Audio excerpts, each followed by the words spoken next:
My husband is standing on a brilliantly lit stage, raising a crystal glass of expensive champagne to toast his shiny new life with his 24-year-old assistant. He is utterly convinced he has won everything we spent years building together, and he fully believes he is leaving me with nothing but a humiliating and insulting payout. What he does not know, what he could never have anticipated, is that while he stands there celebrating his supposed new empire, I am quietly and deliberately signing away the hollow, gutted shell of a company he mistakenly thinks he owns. My name is Sienna, and I am 33 years old. Before I tell you exactly how I brought a self-proclaimed millionaire CEO to his knees in front of his entire industry, let me know where you are watching from in the comments below. Hit that like button and subscribe if you have ever smiled politely while privately plotting the ultimate and well-deserved revenge against someone who severely and catastrophically underestimated your worth. The grand ballroom of the Malibu Country Club was dripping in imported white roses and glittering crystal chandeliers. It was the 5th anniversary gala for Apex Outdoors, the luxury resort landscaping firm my husband Tristan had long claimed he built entirely from the ground up with nothing but his own brilliance and determination. 200 of California's elite real estate developers, deep-pocketed investors, and well-connected socialites had gathered to celebrate his supposedly visionary mind. I was sitting at a small circular table tucked into the darkest corner of the room, wearing a simple black dress, blending seamlessly into the shadows, exactly where my husband had always wanted me to be. Tristan stood at the polished podium, looking every bit the ruggedly handsome visionary in his custom-tailored tuxedo. The massive, well-dressed crowd hung on his every single word as he spoke passionately about innovation, sustainable luxury, and the bright and profitable future of high-end outdoor spaces. Then he paused dramatically and gestured down toward the front row. A young woman with perfectly styled blonde hair and a sparkling designer gown was beaming adoringly up at him. Her name was Riley.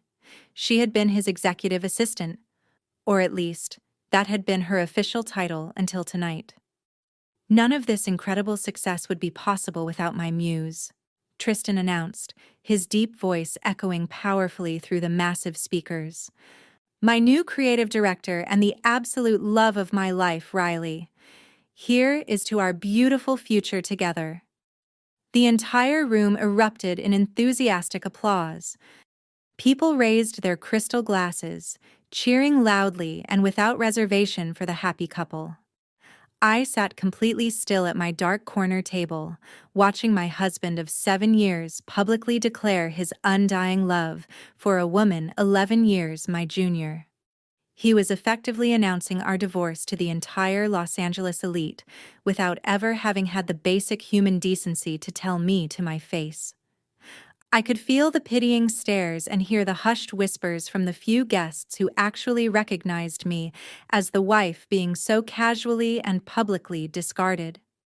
Before I could even fully process the sheer magnitude of the humiliation unfolding before me, sharp fingers dug painfully into my upper arm. I turned to see my mother, Caroline, glaring at me through narrowed, deeply judgmental eyes. She looked absolutely immaculate in her emerald silk dress, radiating the particular brand of materialistic snobbery she had always prioritized far above her own child. She slid into the empty chair beside me, her expensive perfume suffocatingly sweet, and aggressively dropped a thick legal folder directly onto the table in front of me. "Sign the divorce papers, Sienna," my mother hissed, her voice low but laced with absolute venom. "Tristan is being incredibly generous, offering you a $100,000 settlement tonight. Do not be difficult like you always are." I stared at the woman who was supposed to protect me. She was actually sitting beside me at my cheating husband's gala, personally delivering papers and forcing me to sign away my marriage for absolute pennies, while he paraded his mistress on stage for the world to admire. "Take the pen and sign it," my mother demanded, tapping her manicured fingernail impatiently against the documents. Remember when you dropped out of design school and embarrassed us all in front of our friends? You have always been a massive disappointment. You are a nobody, Sienna, and he is a highly respected CEO. You have no money, no real career, and absolutely no leverage. Take the money he is offering and leave quietly before you ruin his important night. She had always worshipped Tristan's flashy lifestyle with a devotion that bordered on the embarrassing. She adored his expensive sports cars, his exclusive country club memberships, and the extravagant way he threw money around at family dinners.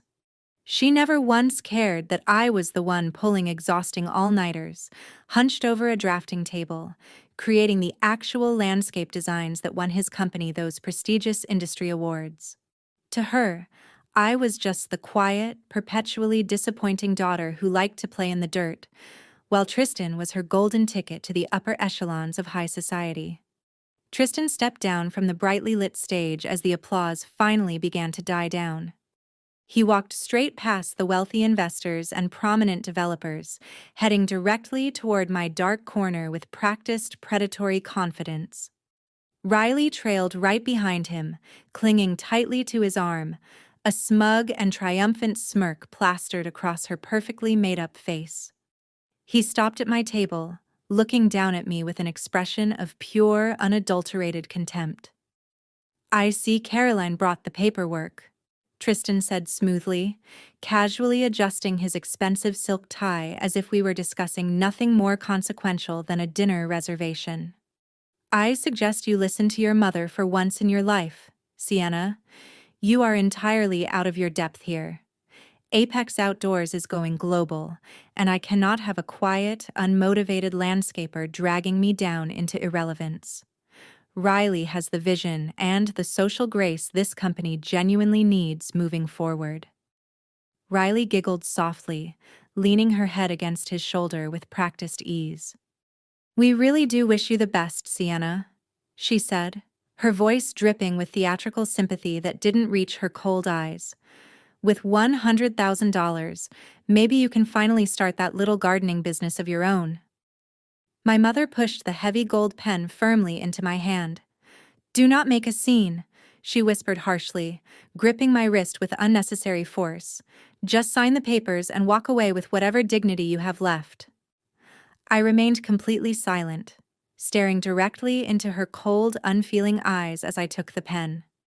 Tristan leaned closer to the table, resting both hands flat against the pristine white tablecloth. He wanted to use his physical presence to force my submission, just as he had done behind closed doors for the better part of a decade. He slid a thick manila folder across the table toward me. Printed in bold black letters across the top page were the words, "Transfer of Operations." It was a legal document designed and weaponized to strip me of everything I had quietly and painstakingly built. Right on top of that staggering stack of calculated legal theft, he dropped a personal check. The number written across it was exactly $100,000. He actually believed that was an acceptable price for my silence, my dignity, and the entire body of my life's work. Riley shifted her weight, pressing her slender body firmly against Tristan's side. She crossed her arms and offered me a sickeningly sweet smile that failed spectacularly to reach her eyes. She wore a diamond tennis bracelet that I recognized immediately. It had been purchased through the company expense account the previous month under the creative guise of client entertainment. She was literally wearing the money I had generated through my grueling landscape designs, and she had the breathtaking audacity to stand there and smirk at me like she had won some grand and glorious prize. Tristan lowered his voice carefully, ensuring the wealthy investors chatting at the nearby tables could not hear the cruelty beneath his charming surface. He maintained his perfect, polished smile for the crowd, but his eyes were filled with undisguised malice. "Take the crumbs and get out of my mansion, Sienna," he sneered, the words dripping with contempt. "You have until tomorrow morning to pack your bags and disappear completely. Just take the payout and go back to being the invisible little gardener you always were." My mother Caroline let out a loud, dramatic sigh of theatrical relief. "Finally, some common sense," she muttered, reaching out to tap the paper with her manicured fingernails. "Be grateful he is giving you anything at all, Sienna. Most men would leave a woman like you with absolutely nothing. Just sign the document and we can all move forward with our lives." They waited for the explosion they had carefully choreographed. They expected the tears, the begging, the hysterical breakdown that would perfectly and conveniently fit the narrative they had spent months constructing about me. Tristan had probably rehearsed his calm, measured, reasonable response for the inevitable moment I started crying in front of his important industry peers. He wanted me to look unstable, to prove to everyone gathered in that luxurious ballroom that I was exactly the erratic, emotional woman he had privately been claiming I was for years. Instead, I gave him absolutely nothing. I did not shed a single tear. I did not raise my voice even a fraction. I did not plead for my marriage or demand any explanation for his blatant and long-running infidelity. I simply sat there, enveloped in an eerie and deliberate icy calm that seemed to physically unsettle the very air around our table. The loud music and the cheerful clinking of crystal glasses faded into irrelevant background noise. As I stared directly at the man I had married, I saw straight through the polished CEO facade to the pathetic, greedy, and deeply insecure boy hiding behind it. I pulled the cap off the heavy gold pen my mother had forced into my hand. The ink flowed smoothly as I pressed the tip to the signature line on the final page of the transfer of operations document. I did not hesitate for even a single second. I already knew precisely what every clause said. I knew exactly and intentionally what I was signing away. I was giving him full legal control of the operating company. The hollow, carefully emptied shell managing the daily surface activities of Apex Outdoors. Nothing more. I signed my name with a fluid, elegant flourish. The sound of the pen scratching against the thick paper seemed incredibly loud in the charged silence of our little corner of the ballroom. Tristan exhaled a sharp breath of profound relief and instantaneous arrogance. He genuinely believed he had won. He was convinced he had successfully stolen a multi-million-dollar enterprise for the cost of a luxury automobile. "Well, look at that," Tristan laughed, his voice deliberately loud enough to draw the curious attention of several nearby wealthy guests. He picked up the signed document and inspected it like a hard-won trophy, turning it slowly in his hands. "You finally know your place, Sienna. I always told you that you were not cut out for the big leagues. It takes a killer instinct to build and run a real empire, and you simply do not have it. You never did. Enjoy the severance pay." Riley giggled, resting her chin possessively on his shoulder. "It really is for the best, Sienna," she added, her voice thick with condescension. "You always looked so completely exhausted just trying to keep up with Tristan's lifestyle. Now you can finally rest and breathe. Maybe you can find a nice little greenhouse somewhere quiet and peaceful." My mother practically beamed with pride, gazing adoringly at Tristan rather than at her own daughter. "You handled this beautifully, Tristan," she praised him, wholly ignoring the fact that he had just publicly and deliberately humiliated her own child. "You are a true gentleman." I placed the gold pen gently down on the table. I placed both palms flat on the white cloth and slowly pushed myself up from the chair. I stood at my full height, smoothing down the soft skirt of my simple black dress with complete and unhurried composure. I did not look at my mother. I did not acknowledge the arrogant young woman clinging to my husband's arm. I refused to give any of them even the smallest reaction they so desperately craved. I looked solely at Tristan. His triumphant smile faltered just a fraction as he met my cold, steady, utterly unreadable stare. He was waiting for me to snatch the check.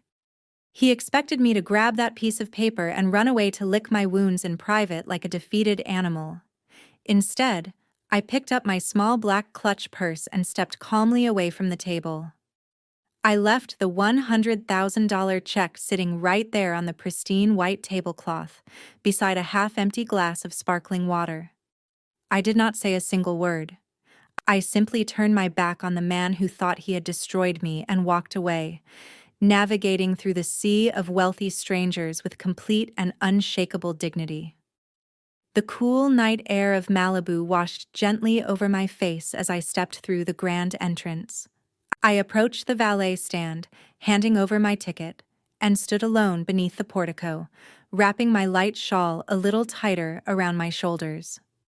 The rhythmic crashing of ocean waves in the distance provided a striking and peaceful contrast to the thumping bass of the celebration I had just left behind. I turned my head slightly, glancing back through the massive floor-to-ceiling glass windows of the ballroom. Tristan had returned to the microphone, likely preparing for another round of self-congratulatory toasts. He held his crystal glass high, a broad and charismatic grin plastered across his face, addressing his adoring crowd of wealthy investors and real estate moguls. Riley stood faithfully and adoringly at his side, glowing visibly under the spotlight. My mother was clearly visible in the front row, clapping with genuine enthusiasm for the man who had just publicly humiliated her only daughter. But the triumphant scene shattered in an absolute instant. The polished event manager of the country club, a man widely known throughout Malibu's social circuit for his impeccable discretion, hurried anxiously onto the stage. He leaned in close, covering his mouth carefully with a white-gloved hand, and whispered something urgent directly into my husband's ear. I watched as Tristan's charismatic smile froze completely solid. The color drained rapidly from his face, leaving him looking pale, suddenly small, and visibly panicked. He lowered his microphone slowly, his eyes darting frantically around the elegant ballroom. Riley reached out to touch his arm with a concerned expression, asking a question I could not hear across the glass, but he brushed her off roughly without even a glance. He grabbed the event manager by the elbow and pulled him off the stage and toward the exit with barely concealed desperation. The celebratory energy in the enormous room evaporated completely, replaced by a tense and awkward silence that no amount of background music could mask. I knew exactly what the event manager had just told him. The country club required full payment at the height of the evening, and the final bill for this extravagant 5-year anniversary gala had come to a staggering $40,000. Tristan had confidently handed over his sleek corporate black card earlier that night, fully and arrogantly expecting the company to absorb the cost of his massive ego trip. He had been using that specific card for months to fund his increasingly lavish lifestyle, treating Apex Outdoors like his own personal and unlimited piggy bank. But that card was now entirely useless, a worthless piece of shiny metal connected to a frozen account. Jamal, my brilliant and methodical brother-in-law, had executed our carefully constructed plan with absolute flawlessness. We had waited for the precise and most devastating moment, when Tristan would be surrounded by the very people whose respect and admiration he craved most desperately in the world. The heavy glass doors burst open behind me. Tristan stormed out into the cool night air, his face flushed a deep, furious red. "Sienna!" Tristan roared, his voice echoing sharply across the quiet parking lot. The polished CEO mask completely and irrevocably shattered, replaced by frantic and undignified rage. My car, a modest dark sedan, pulled smoothly up to the curb. The valet stepped out, holding the door open with quiet professionalism. I slipped a folded $20 bill into his hand and slid into the driver's seat, calmly ignoring the angry man charging toward my vehicle across the pristine asphalt. Tristan reached my car just as I pulled the door shut. He slammed his flat palms violently against the roof, producing a loud and echoing thud that carried across the parking lot. "What did you do?" he screamed, his breath fogging the clean window glass. "My card just declined in front of the entire board of directors. The event manager is threatening to call the police if I do not settle a $40,000 bill right now. Fix this immediately, Sienna. Call the bank and tell them it is a mistake." I calmly reached forward and pressed the button to roll down my window. I rested my arm lightly on the door frame and looked up at the man who had just publicly traded our 7-year marriage for a young assistant and a pile of stolen money. "I am afraid I cannot help you with that, Tristan," I said, my voice completely steady and entirely devoid of any emotion whatsoever. "What are you talking about?" he yelled, gripping the edge of my open window with both hands. "You are the financial signatory. Fix the damn account before I lose every investor in that building." I let out a soft, unhurried, and genuinely chilling laugh. "Do not try to put this party on the company tab, Tristan," I told him, speaking slowly and deliberately so that every single word would sink deeply and permanently into his panicking mind. "The operating accounts were frozen approximately 5 minutes ago due to flagged suspicious activity." "Suspicious activity?" he stammered, his face shifting from furious red to a sickly ashen gray. "You signed the transfer. You gave me the company," he said, his voice cracking with the first real notes of desperation.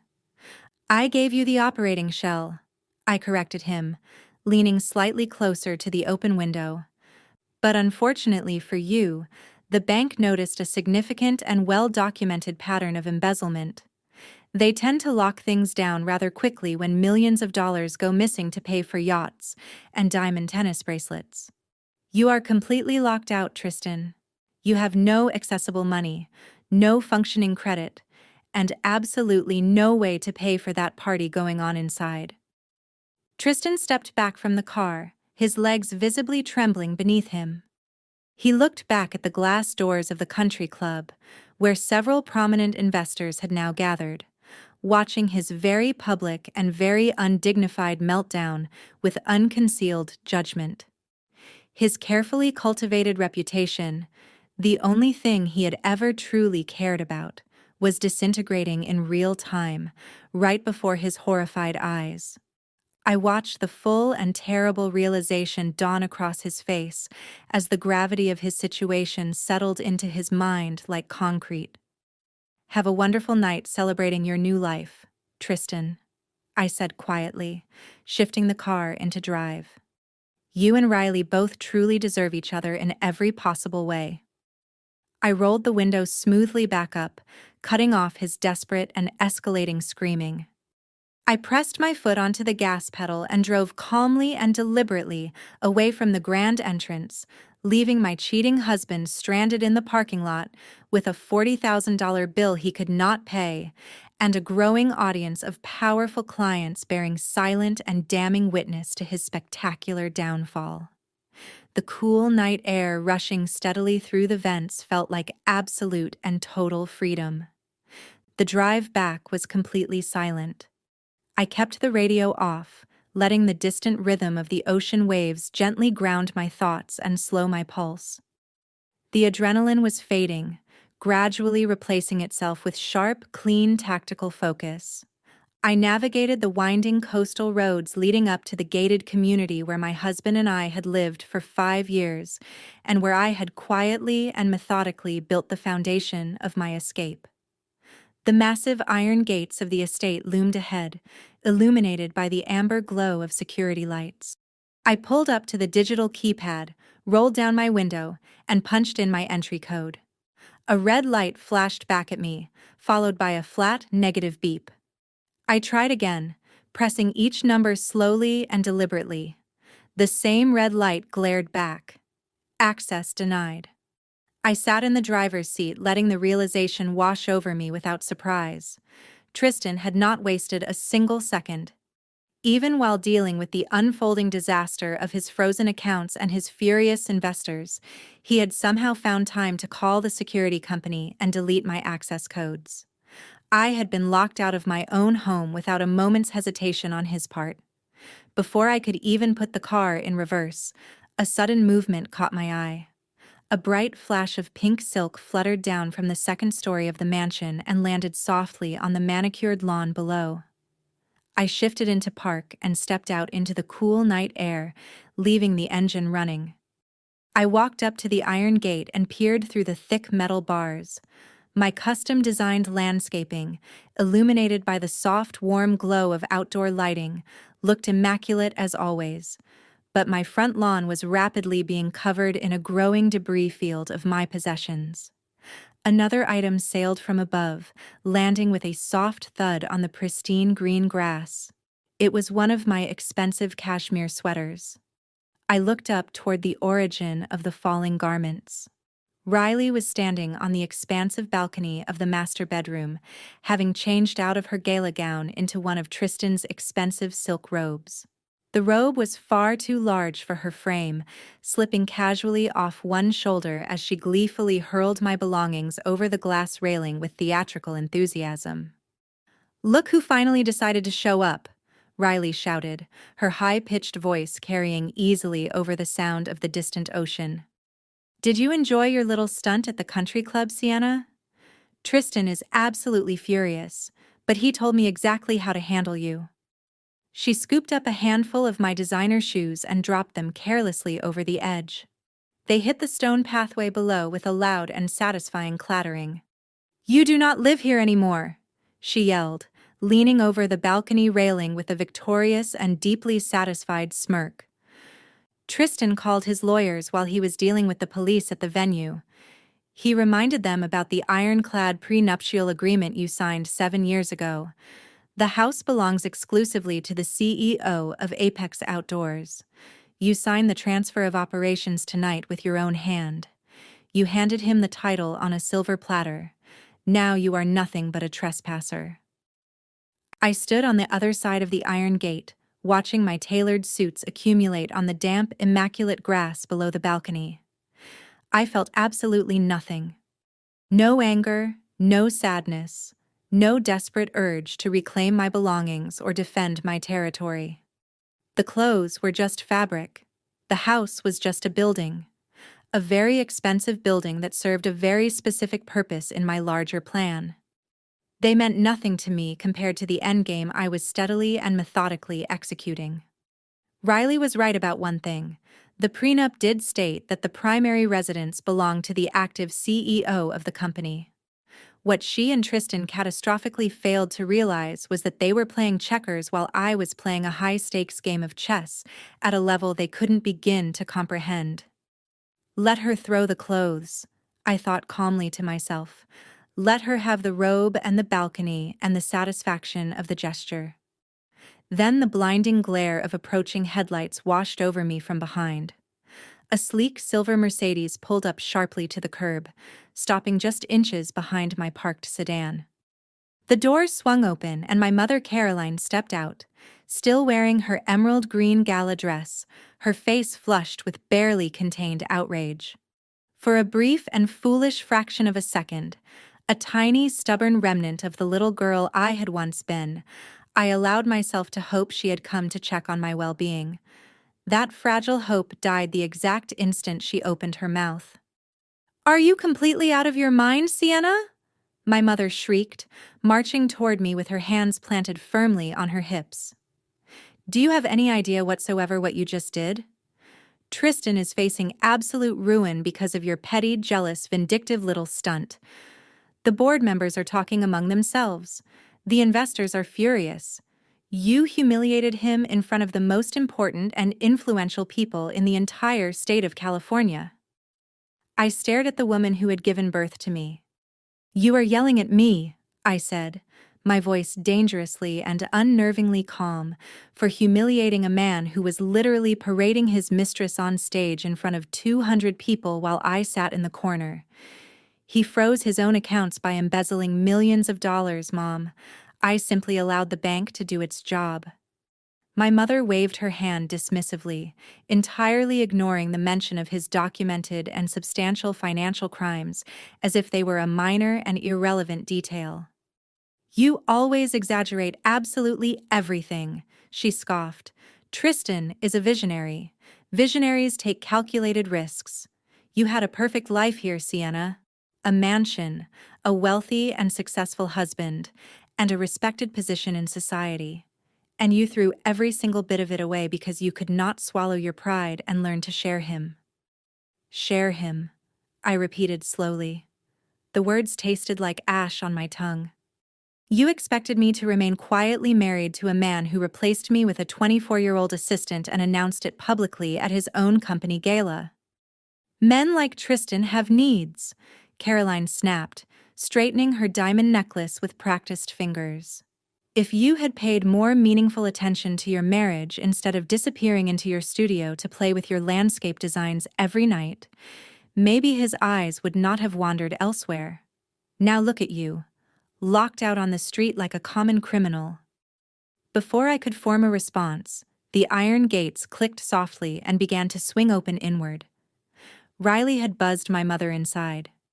Caroline did not invite me to follow. She simply walked right past me, stepping smoothly onto the manicured lawn without a backward glance. She retrieved a roll of black garbage bags that had been left near the front door and bent down on the damp grass, working alongside my husband's mistress to systematically and cheerfully erase every trace of my existence from the home I had helped design and maintain. I turned my back on all of it, got quietly into my car, and drove away, leaving the garbage, all of it, behind me. The tires of my sedan gripped the asphalt as I accelerated down the Pacific Coast Highway, leaving the absurd and painful theater of my former life shrinking in the rearview mirror. I did not shed a single tear over the designer clothes tumbling onto the manicured lawn. I did not mourn the sprawling Malibu mansion or the deeply toxic mother who was currently helping my husband's mistress pack my belongings into cheap black plastic garbage bags with enthusiastic efficiency. They were welcome to the fabric and the empty rooms and the hollow illusion of a life well lived. I had my eyes fixed firmly and unwaveringly on the endgame.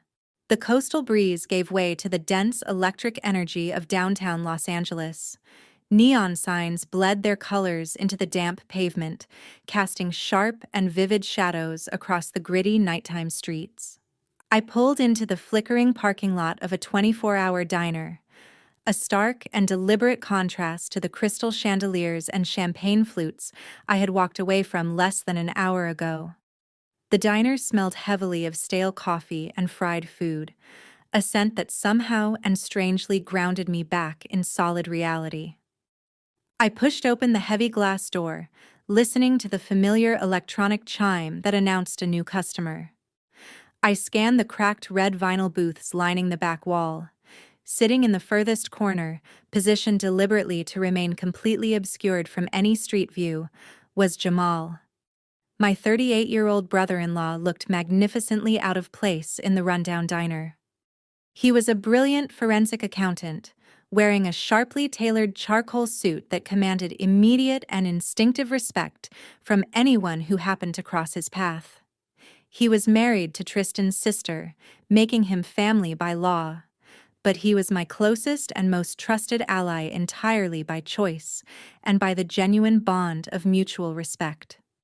While the rest of his in-laws had spent years worshipping Tristan's fabricated wealth and carefully manufactured image, Jamal was the exact and refreshing opposite. He was the only person in our entire extended circle who possessed the intellect and the integrity to see clearly and completely through the elaborate smoke and mirrors of my husband's fake empire. I slid into the creaky vinyl booth across from him, setting my small black clutch on the sticky laminate table. Jamal did not offer a pitying smile or a gentle word of comfort. He knew me well enough to know I needed neither of those things on this particular night. Instead, he reached inside his tailored jacket and produced a heavy metallic object. He placed it deliberately on the table and slid it across the surface until it connected with the edge of my purse. It was a military-grade encrypted hard drive, its tiny green indicator light glowing steadily and reassuringly in the dim light of the diner. Tristan has absolutely no idea who he just made the catastrophic mistake of messing with, Jamal said, his deep voice carrying a rich mixture of dark amusement and genuine, unguarded respect. He is currently standing in a parking lot, surrounded by angry and deeply skeptical investors, trying desperately to figure out why his magical money machine suddenly and completely stopped working. I picked up the cold metal hard drive, feeling the significant and satisfying weight of everything stored inside it. "Did you secure everything?" I asked, meeting his sharp and steady gaze across the table. "Every single bite," Jamal confirmed, leaning back against the red vinyl cushion with quiet confidence. "I initiated the financial lockdown at the exact second his card was swiped at the gala. The automated security protocols executed perfectly and without a trace of hesitation. But Sienna," he leaned slightly forward, "what I found buried in his private ledgers is genuinely and absolutely staggering. We will get to the offshore accounts in a moment, but first I have to ask, how did he react when the card declined in front of the crowd?" "He threw a tantrum like a spectacularly spoiled child," I replied, lifting a hand to signal the tired waitress for a cup of black coffee. "He demanded that I fix the account immediately because he still, genuinely and completely, believes he built Apex Outdoors entirely by himself. He truly thinks he is the master of his own destiny and the architect of every good thing in his life." Jamal let out a rich, booming laugh that drew a brief, curious glance from the line cook working behind the counter. "The arrogance of that man is truly and legitimately a medical marvel," he said, shaking his head with an expression of pure and affectionate disbelief. "He struts around delivering keynote speeches about his brilliant and visionary mind. He accepts prestigious industry awards for eco-friendly resort layouts and breathtaking botanical architecture.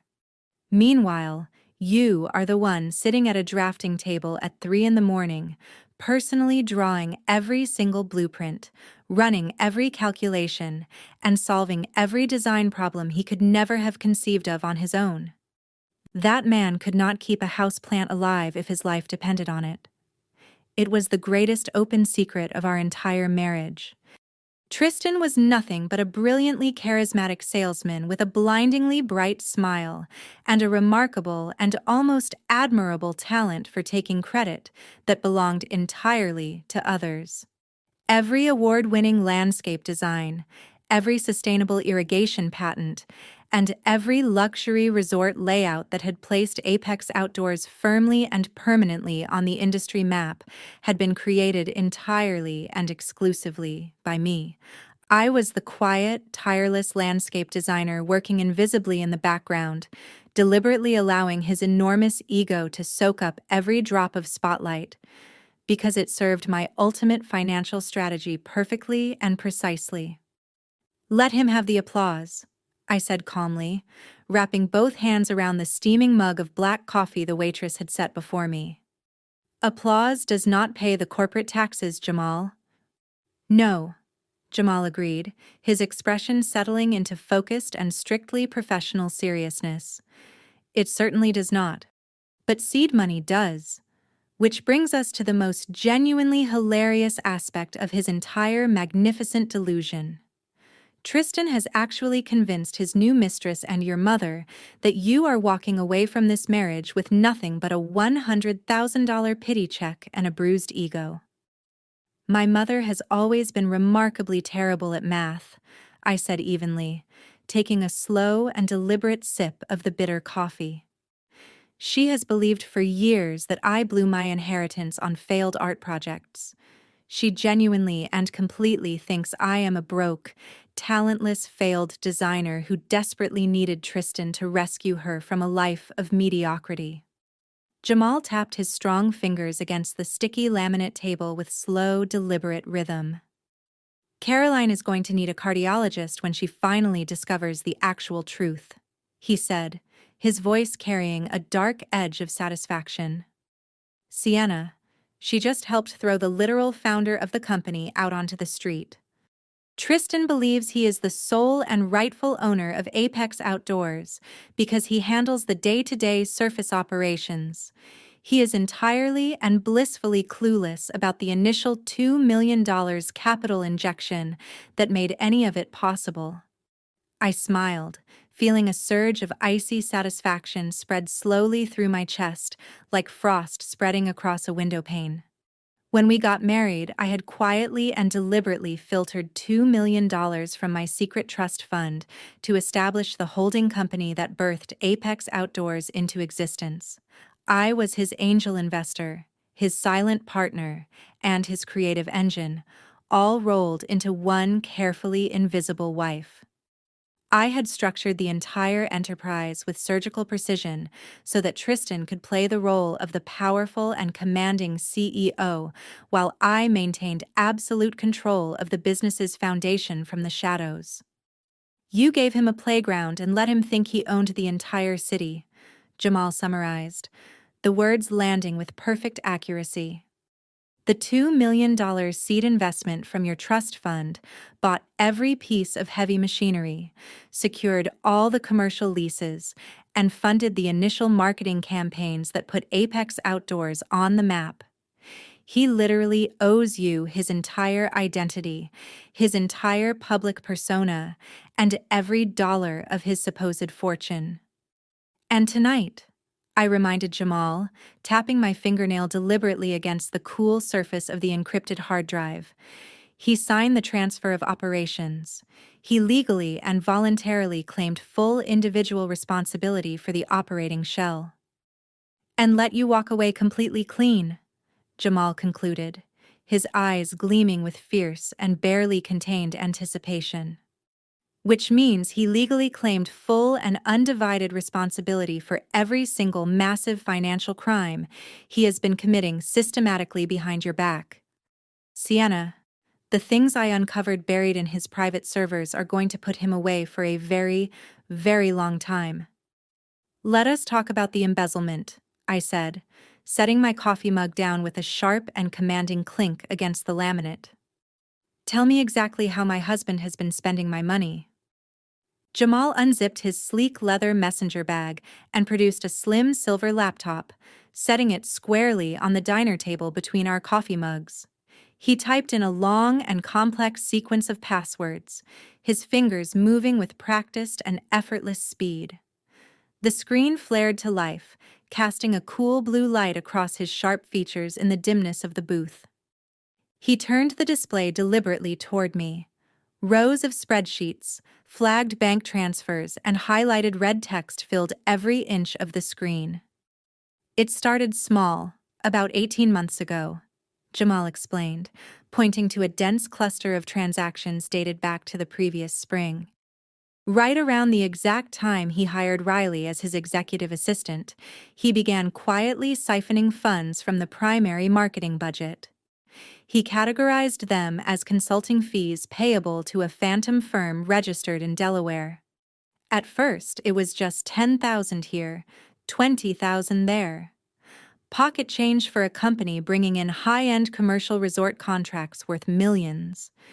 He paused, letting that settle before continuing. "But arrogance is a progressive disease, Sienna." Once he realized that nobody was scrutinizing the operating shell closely, because the holding company was generating such enormous legitimate wealth, he got greedy. Extremely, recklessly, catastrophically greedy. I leaned forward, studying the meticulously organized data with the focused attention of someone who had spent years reading financial blueprints. "How greedy?" I asked, my eyes scanning the escalating numbers that painted a vivid and damning picture of absolute betrayal. "Try $3 million greedy," Jamal replied, his tone dropping to a low and serious register. $3 million entirely wiped from the operating cash flow in less than 18 months. He bled the operational reserves completely dry and covered it up with fabricated expense reports that would fail even the most basic standard audit conducted by a first-year accountant. A sharp, cold spike of adrenaline shot through me. $3 million was not a rounding error or a creative accounting decision. That was grand larceny on a federal scale. I looked at the specific itemized list Jamal had painstakingly decoded from Tristan's sloppy and increasingly desperate financial cover-ups. Where exactly did it all go? He could not possibly spend that much on hotel rooms and expensive dinners without raising massive red flags with the accounting department. Jamal clicked a file simply labeled offshore, and a new and densely populated spreadsheet filled the screen. 1.2 million went directly to wire transfers routed through accounts in the Cayman Islands and Macau. He let that number hang in the air for a moment before delivering the next blow. Your brilliant and visionary husband has a massive underground gambling problem. He has been playing high-stakes poker online and losing with spectacular and consistent regularity. He used the company equipment maintenance fund to cover his staggering losses. He literally coded a $600,000 poker debt as an emergency purchase of imported Italian marble and rare botanical specimens for a completely fictitious resort project in Nevada. I let out a harsh and entirely humorless laugh. He does not even know the difference between granite and marble. I have had that conversation with him at least a dozen times over the years. The fact that he used my landscape material budget to pay off illegal gambling syndicates is almost poetic in its absolute stupidity. He thought planting a few fake invoices would protect him from federal scrutiny. It gets considerably worse, Jamal said, opening a separate folder containing digital receipts from a prominent luxury jeweler on Rodeo Drive in Beverly Hills. He did not just buy Riley that diamond tennis bracelet you recognized at the gala tonight. He bought her a fully matching diamond necklace, a pair of custom platinum earrings, and a custom-designed engagement ring that rivals the gross domestic product of a small country. He ran nearly $400,000 in high-end jewelry through the Employee Wellness and Retention Fund. He officially classified diamonds as corporate bonuses for outstanding administrative performance. An engagement ring, I repeated slowly. The words tasted bitter and sharp on my tongue. He was actively planning to propose to her while still legally and officially married to me, while living in a house purchased with money from my trust fund, wearing suits bought on a corporate card I had funded, and driving cars registered to a company I had built from nothing. He was financing his entire elaborate fantasy life using the company I had created from scratch with my own labor and my own capital. Oh, he is fully and completely committed to the delusion, Jamal agreed, shaking his head with genuine disbelief. But the absolute crown jewel of his embezzlement operation is the yacht. I stared at him. The yacht? I dug into a shell corporation he quietly established last December and followed the money trail directly to the harbor, Jamal said, clicking open a registered deed of ownership that displayed a crisp photograph of a sleek, gleaming white vessel. He bought a 60-foot luxury yacht currently moored down in Marina del Rey. He named it the Apex Visionary. He paused to let the audacity of that detail sink in. He dropped $1.4 million on it using a forged board approval document that he signed himself. He categorized the yacht as a mobile corporate entertainment venue for international clients. He even listed Riley as the official chief hospitality officer of the vessel, paying her an additional phantom salary of $100,000 per year, simply to host private parties on a boat purchased entirely with stolen money. I sat back slowly against the cracked red vinyl booth, allowing the sheer and overwhelming magnitude of his crimes to wash over me in a single wave.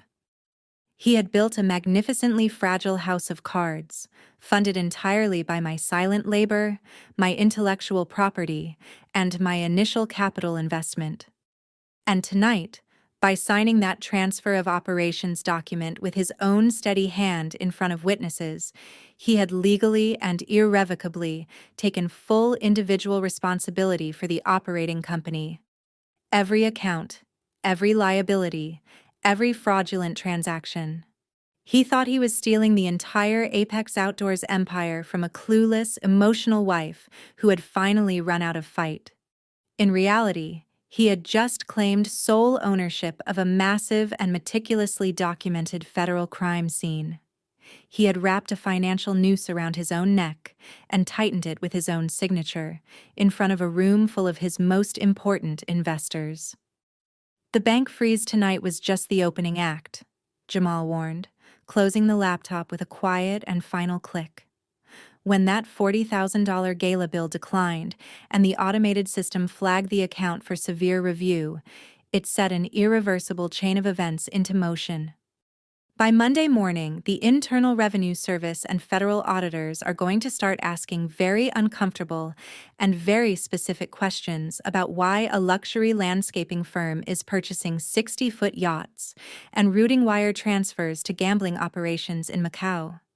Tristan is going to realize the walls are closing in on him rapidly, I stated, already analyzing the psychological profile of the man I had spent 7 years studying. He will see that the accounts are frozen and he will immediately and predictably try to blame it entirely on me. He will claim I am a vindictive and unstable estranged wife, attempting to destroy his business out of petty, jealous spite. Exactly, Jamal said, leaning forward, his expression tightening with genuine and focused concern. Tristan is cornered on every side. He has zero access to liquid cash. His mistress is expecting and demanding a billionaire lifestyle she was promised. His wealthy investors just watched his corporate card bounce at his own anniversary party.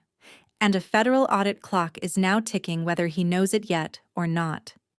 Narcissists do not handle public humiliation and financial exposure well, Sienna, not even slightly. He is going to lash out with absolutely everything at his disposal. He will call his highest-priced lawyers before the sun even rises. He is going to attempt to legally crush you before dawn to bury this. I looked down at the encrypted hard drive resting on the sticky laminate table. It held the complete and irrefutable key to his absolute destruction. Tristan thought he could discard me like inconvenient trash and sail off into a permanent sunset on a yacht paid for with my money. He expected me to cower in fear of his polished executive persona. He expected me to sob over the garbage bags piling up on the lawn outside a house I had helped design. He had spent 7 years cultivating and reinforcing that specific expectation, and tonight, it was going to be the precise miscalculation that ended him.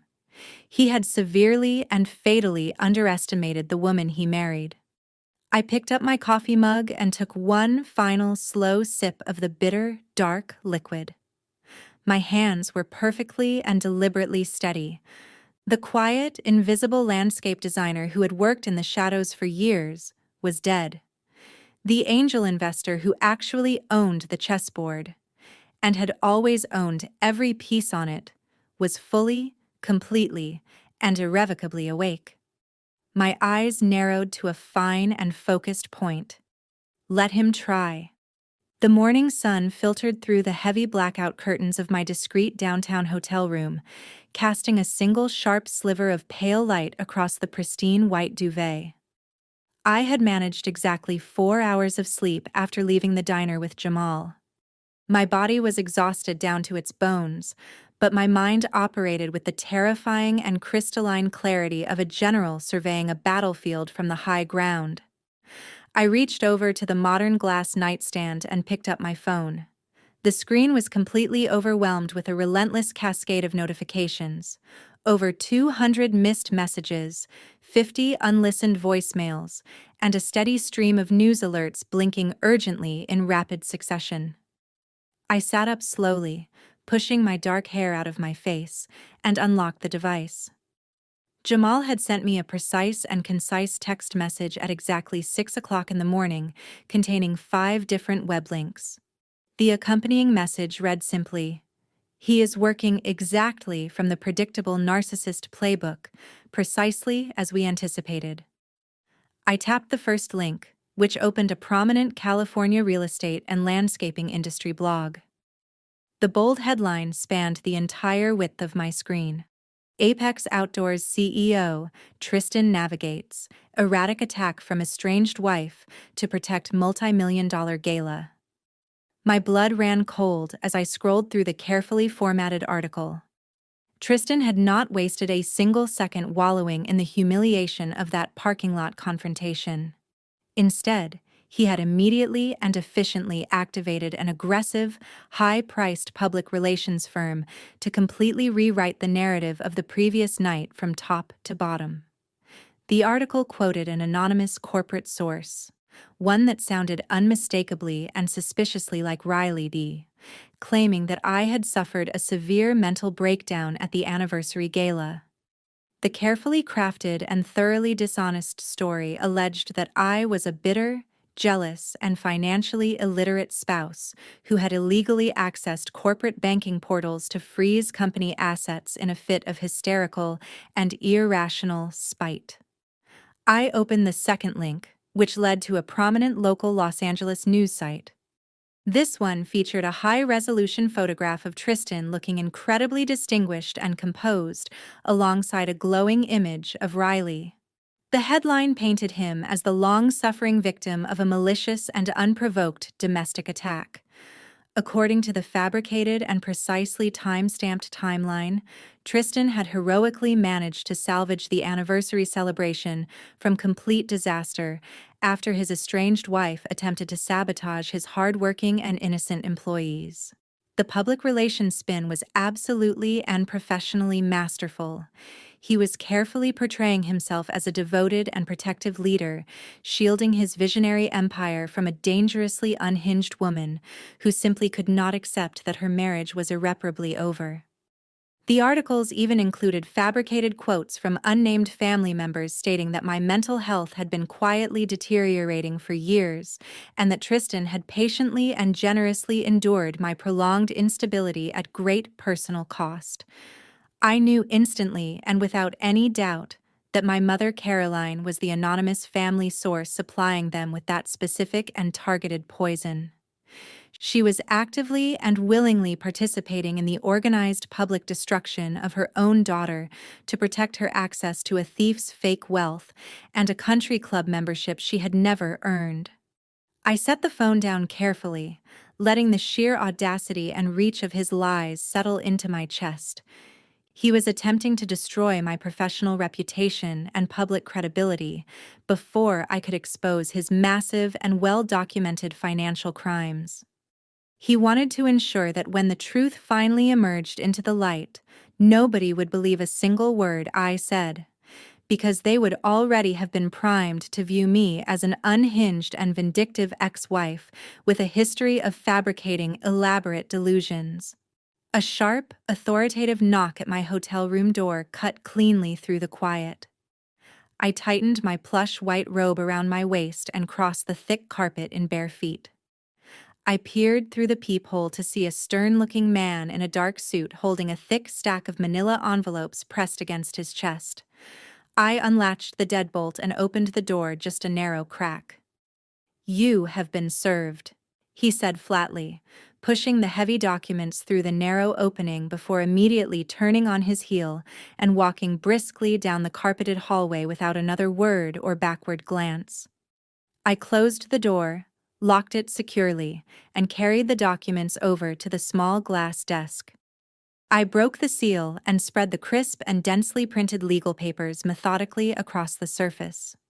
Tristan had assembled a team of ruthless corporate litigators to execute a massive and preemptive legal strike before I could draw my next breath. The top document was a temporary restraining order. Tristan had sworn under penalty of perjury that he feared for his physical safety due to my allegedly violent and deeply unpredictable behavior at the country club the previous evening. Beneath the restraining order was an emergency corporate injunction, the true and primary weapon he was wielding against me with everything he had. The legal order explicitly barred me from setting foot on any property owned or operated by Apex Outdoors.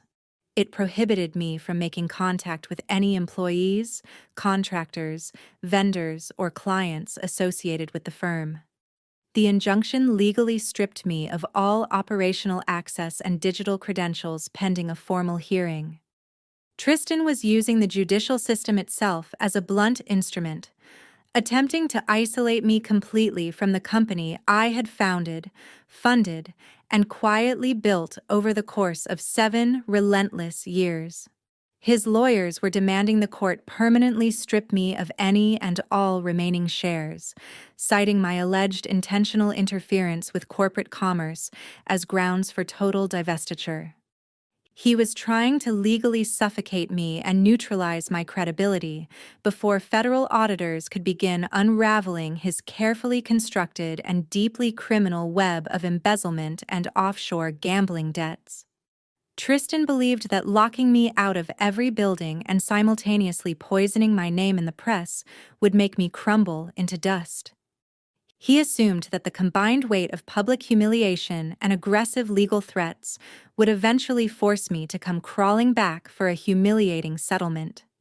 He fundamentally and catastrophically misunderstood the nature and the depth of our entire relationship from its very foundation. I was never the weak, fragile, emotionally volatile woman he had constructed in his imagination and subsequently sold to the world. I was the architect of his reality. I had always been the architect of his reality. He had simply never looked closely enough to notice. I picked up my phone and called Jamal. He answered on the first ring. "Did the process server find you?" Jamal asked immediately, his voice low and sharply focused. "5 minutes ago," I confirmed, staring down at the injunction papers spread before me.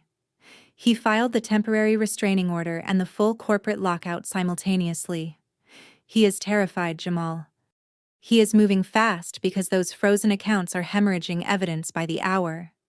"Get dressed, Sienna," Jamal instructed, already shifting into the efficient and methodical forensic mindset that made him exceptional at what he did. "The preliminary hearing is tomorrow morning. Tristan is expecting a straightforward and easy victory against a broken and discredited woman. We need to spend today preparing the financial counterstrike. Every detail, every document, every single digit." I hung up and stood before the bathroom mirror for a long, quiet moment, staring at my own reflection. What looked back at me was not a broken woman. The eyes that stared back were fierce, unblinking, and burning with a completely unwavering and absolute determination.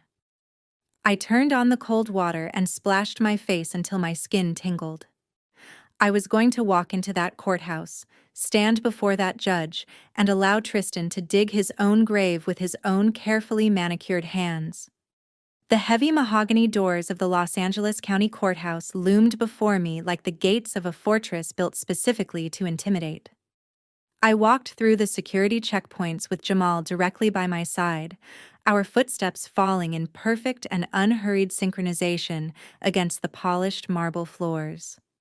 I wore a precisely tailored navy blue suit that projected absolute authority, quiet competence, and unwavering calm control. Nothing more, nothing less. We navigated the crowded and echoing hallways, deliberately ignoring the curious stares of legal clerks and the pointed attention of a handful of persistent journalists who had clearly read the fabricated hit pieces Tristan had carefully planted across the California trade press. We reached the designated courtroom for the preliminary injunction hearing and pushed through the heavy, swinging wooden doors. The air inside was thick and oppressively silent. Tristan was already seated at the petitioner's table, looking for all the world like a flawless corporate monarch holding court. He wore a custom charcoal gray suit that had probably cost more than my first car. His lead attorney, a notoriously ruthless corporate litigator widely known throughout Los Angeles for destroying executives in high-profile divorces, sat immediately beside him, sorting with practiced efficiency through a massive stack of heavily annotated legal complaints. Riley sat right behind them in the gallery, wearing a modest black dress that attempted unsuccessfully to conceal her usual flashy and self-satisfied demeanor. She caught my eye as I walked down the center aisle and shot me a slow, smug, triumphant glare. She genuinely and completely believed they had already won the entire war before a single word had been spoken. Jamal and I took our seats at the respondents' table without ceremony or theater. We did not bring a large and expensive defensive legal team. We did not bring boxes of character references, emotional testimonials, or tearful apologies designed to appeal to sentiment. We brought a single black leather briefcase, which rested quietly and without fanfare on the table between us. The judge, a stern and deeply experienced man who had spent decades presiding over complex commercial litigation, entered the room and took his seat at the elevated bench. He adjusted his glasses and called the court to order with brisk efficiency, noting the emergency and time-sensitive nature of the corporate injunction Tristan had filed the previous evening. Tristan's attorney rose immediately, launching into a highly aggressive and carefully rehearsed theatrical opening statement. He paced the floor with measured confidence, projecting his voice with the practiced ease of a man who charged by the hour and never doubted his own performance. Your Honor, my client is the visionary chief executive officer of Apex Outdoors, a multi-million-dollar enterprise that provides employment and livelihoods for hundreds of hardworking California citizens. Last night, his estranged wife, Sienna, launched an unprovoked, erratic, and profoundly destructive attack against the corporate infrastructure.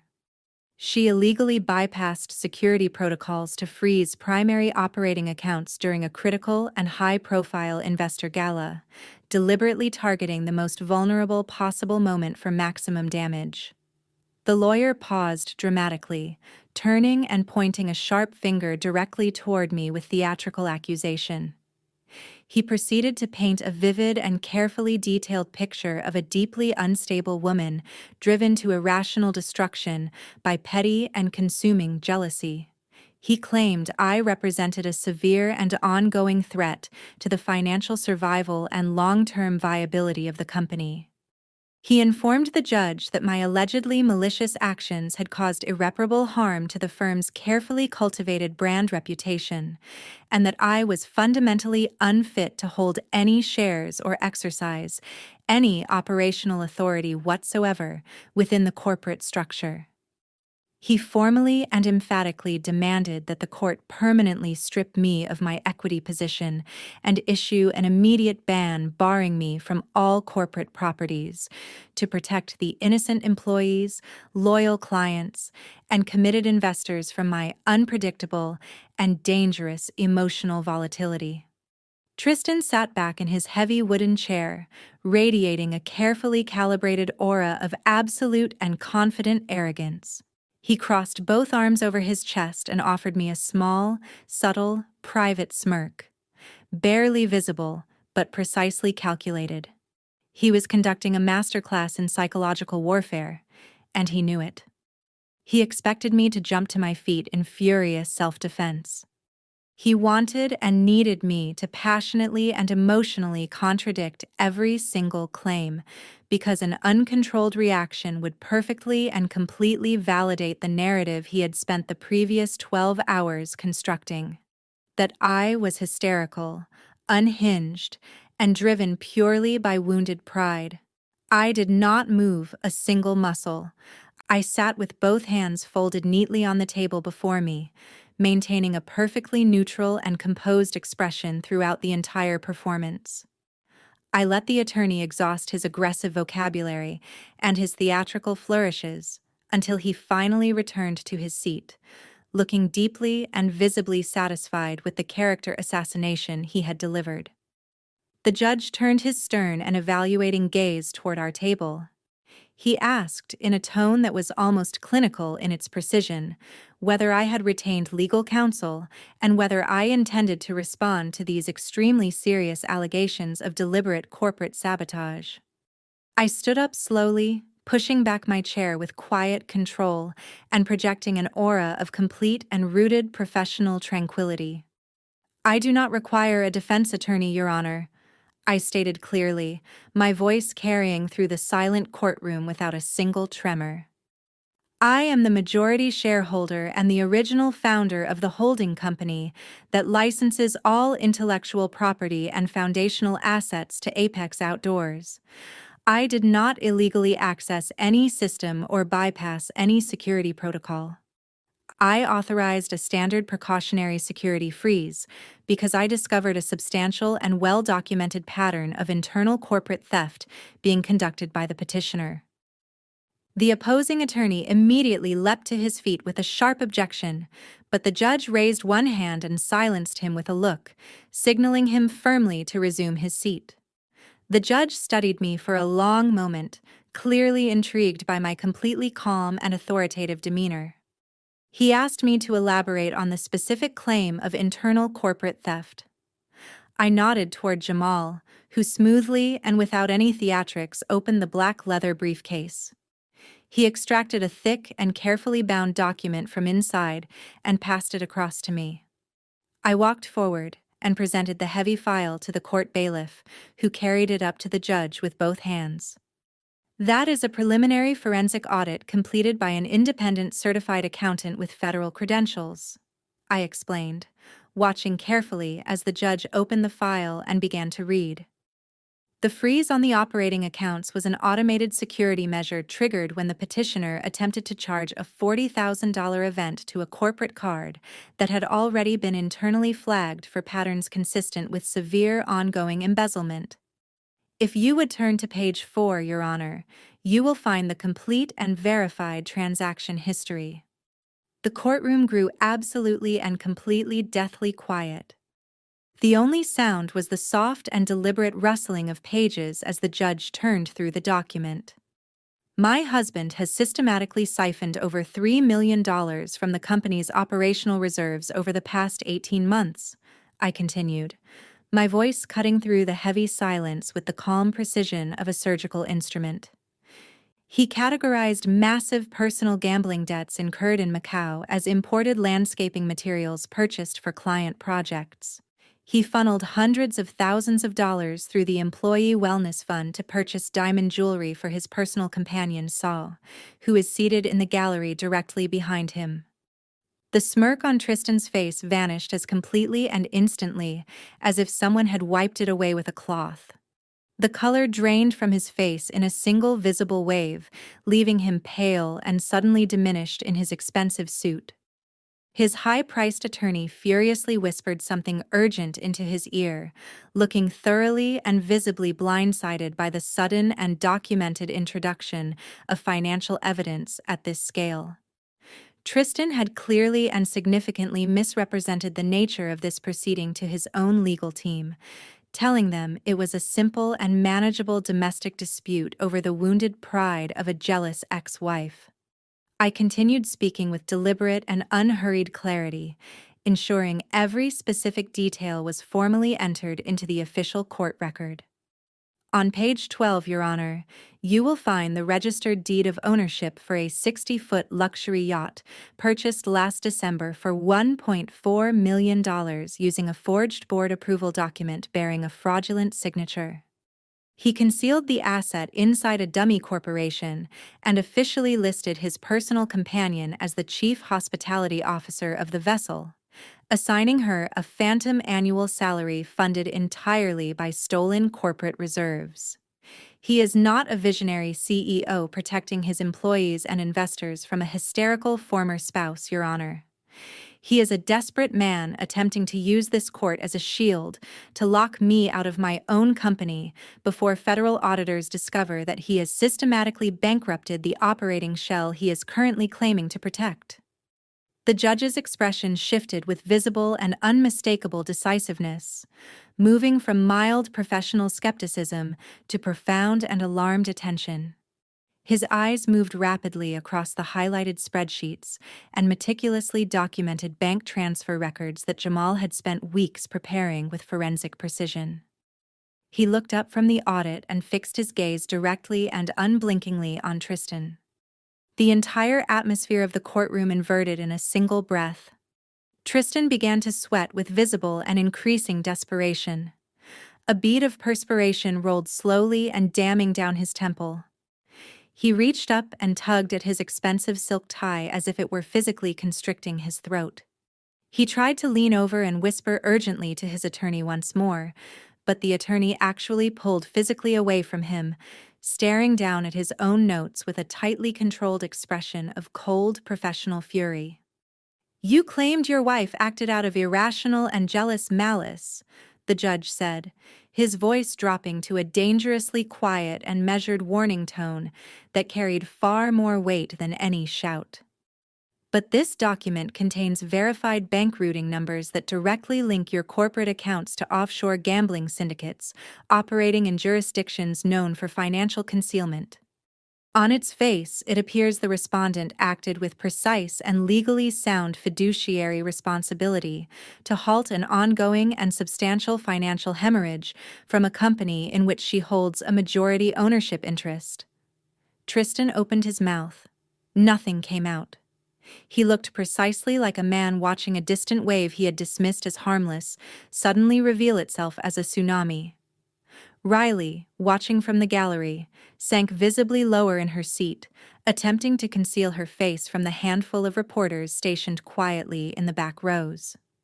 They had all walked into this courthouse that morning, expecting to publicly and efficiently dispose of a fragile and discarded wife. Instead, they had walked directly and completely blindly into a meticulously designed financial trap, and they had just handed a federal judge the precise and detailed map to their own comprehensive destruction. The judge adjusted his heavy, dark-framed glasses, leaned forward, and folded his hands together on the elevated wooden bench with the deliberate composure of a man who has presided over enough proceedings to recognize when a room has fundamentally and irrevocably changed. The atmosphere in the courtroom had shifted from a routine corporate injunction hearing to the trembling edge of a major federal criminal investigation.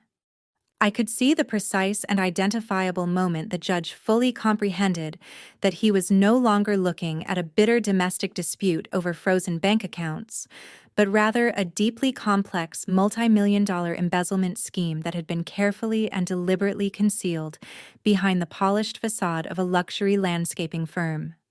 Tristan's lead attorney, realizing with growing horror that his entire strategic framework of painting me as a hysterical and unstable ex-wife had just spectacularly and publicly imploded, scrambled to his feet with an expression of poorly disguised alarm. "Your Honor," the attorney said, his voice noticeably higher and considerably more urgent than the polished and commanding tone of his opening statement. "These allegations of financial misconduct are entirely baseless and frankly absurd in their scope. We are prepared to call a character witness who can testify directly and credibly to the respondent's long-standing and documented history of fabricating complex narratives and exhibiting severe mental instability under pressure." The judge raised a single skeptical eyebrow, clearly having already formed a preliminary impression from Jamal's forensic audit spread across his bench. But he nodded and granted the request with the procedural fairness that defined his reputation. "Call your witness, counselor." "I call Caroline to the stand," the attorney announced, turning with deliberate theatricality toward the heavy double doors at the back of the courtroom.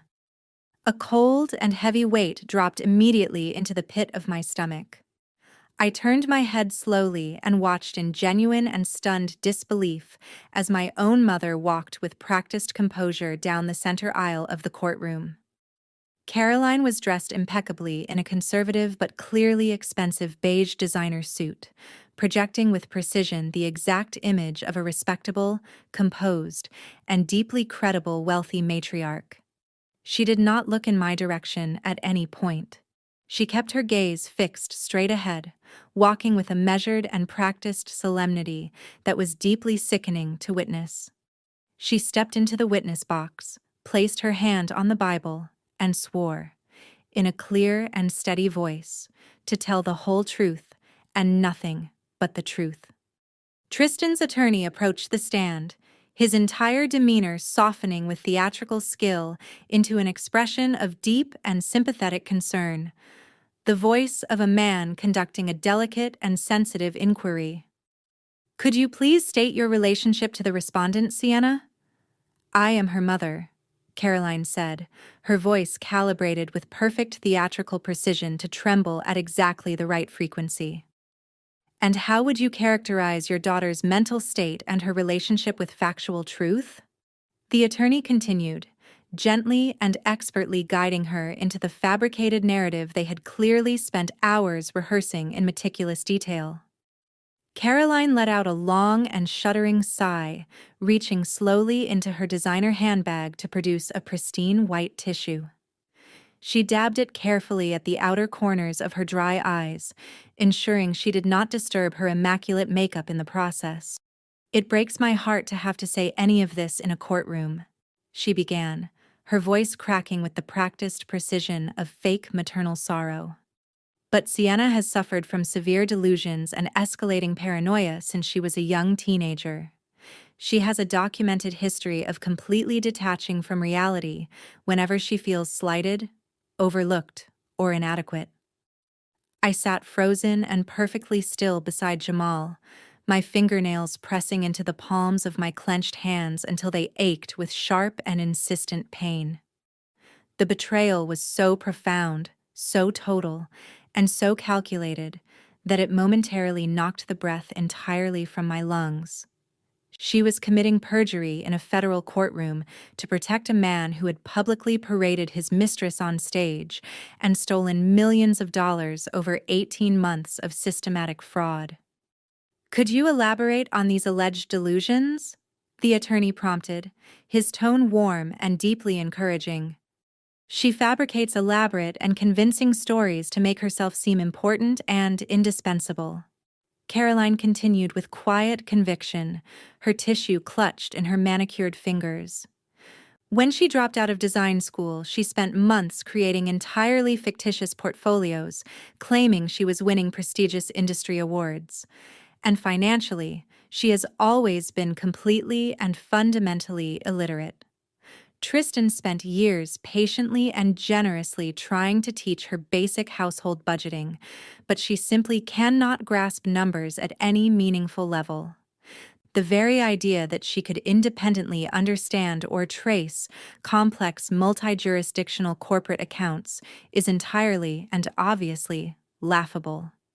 She barely knows how to reconcile a standard personal checkbook." The judge looked down at the forensic audit still resting prominently on his bench, then slowly and deliberately back up at Caroline. "You are testifying under oath," he said carefully, "that your daughter lacks the cognitive capacity to comprehend or produce the financial documents currently presented to this court?"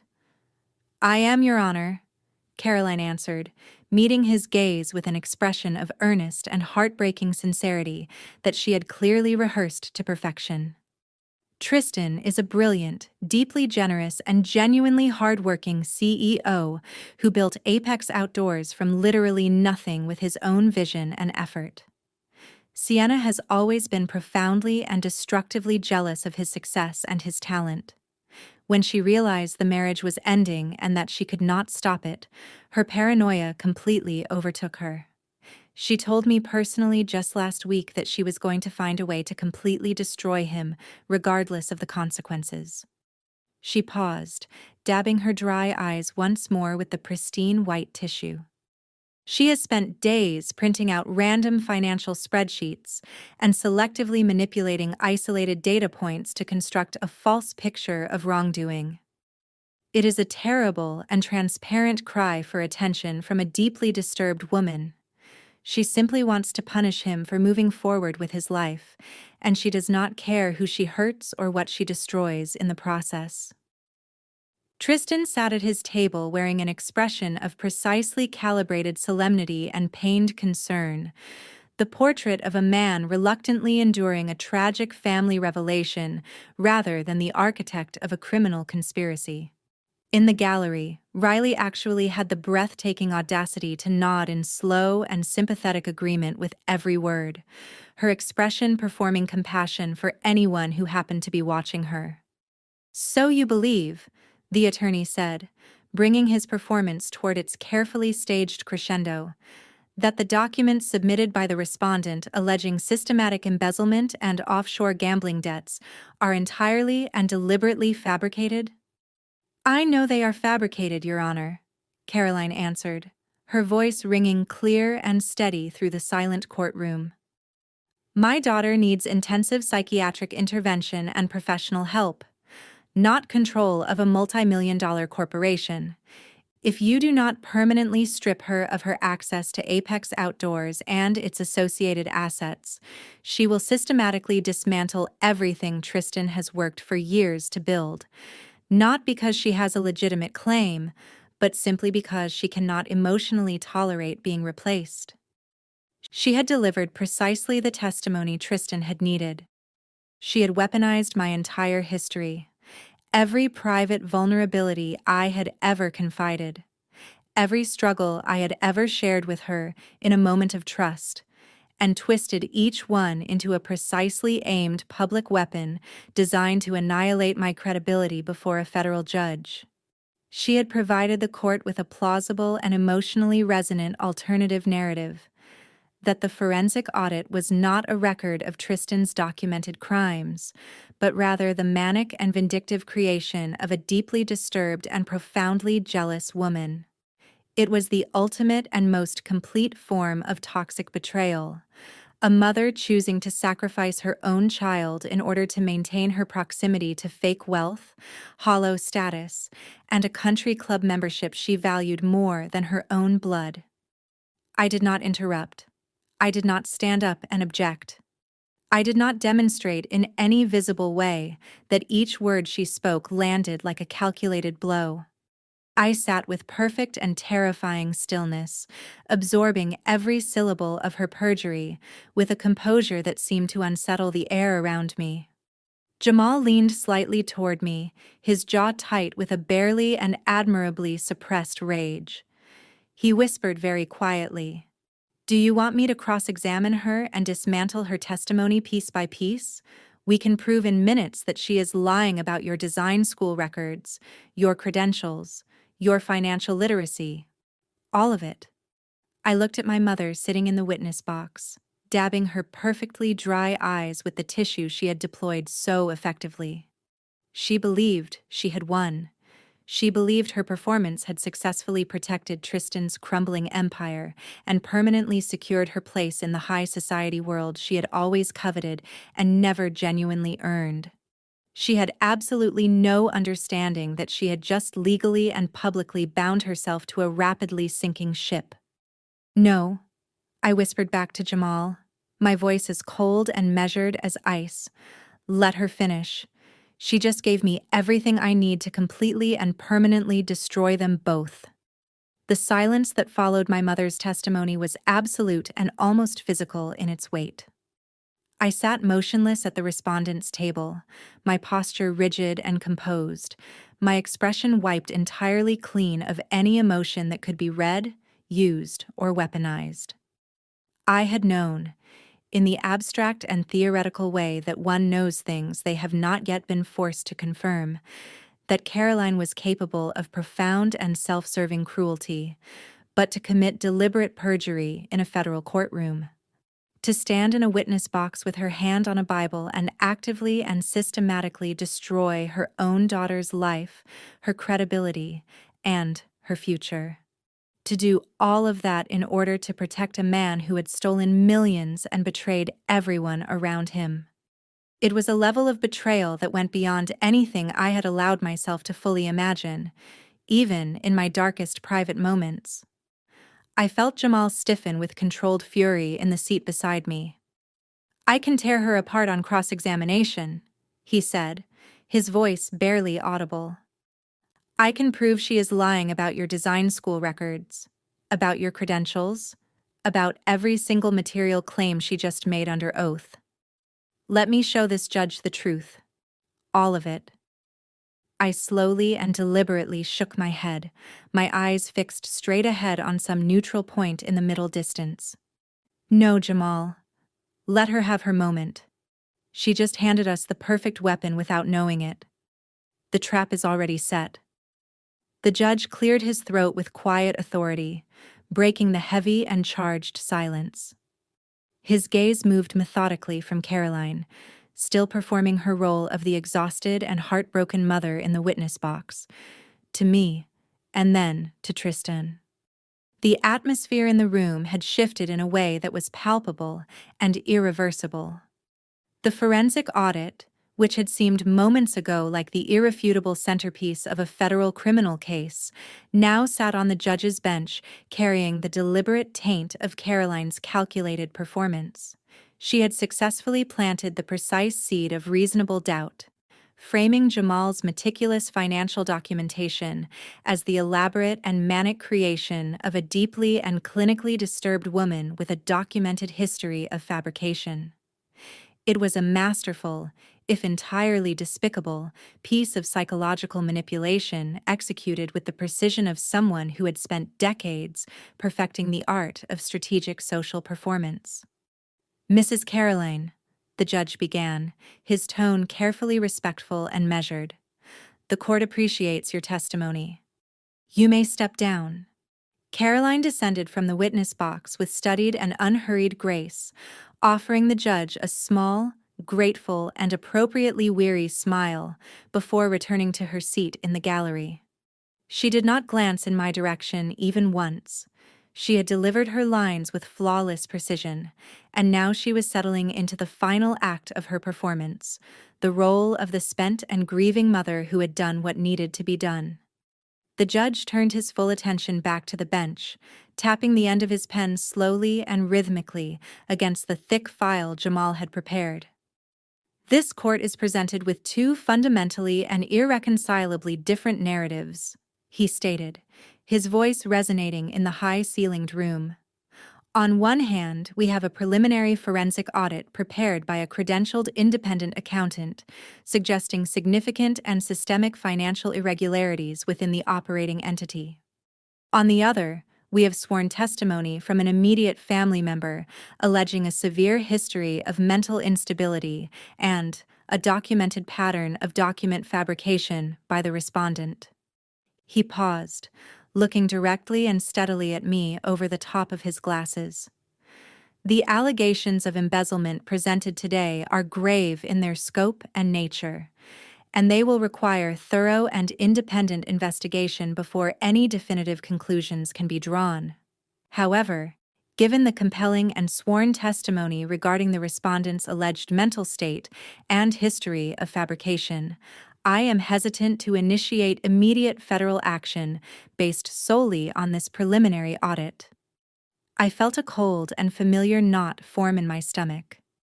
I knew precisely and exactly where this was heading before he spoke the next word. Tristan had bought himself time, the one resource I could not afford to lose. He had successfully used my mother's deliberate perjury to create a window, however temporary, to obscure his tracks, drain the remaining reserves, or manufacture a settlement under duress before the full weight of federal scrutiny descended on him.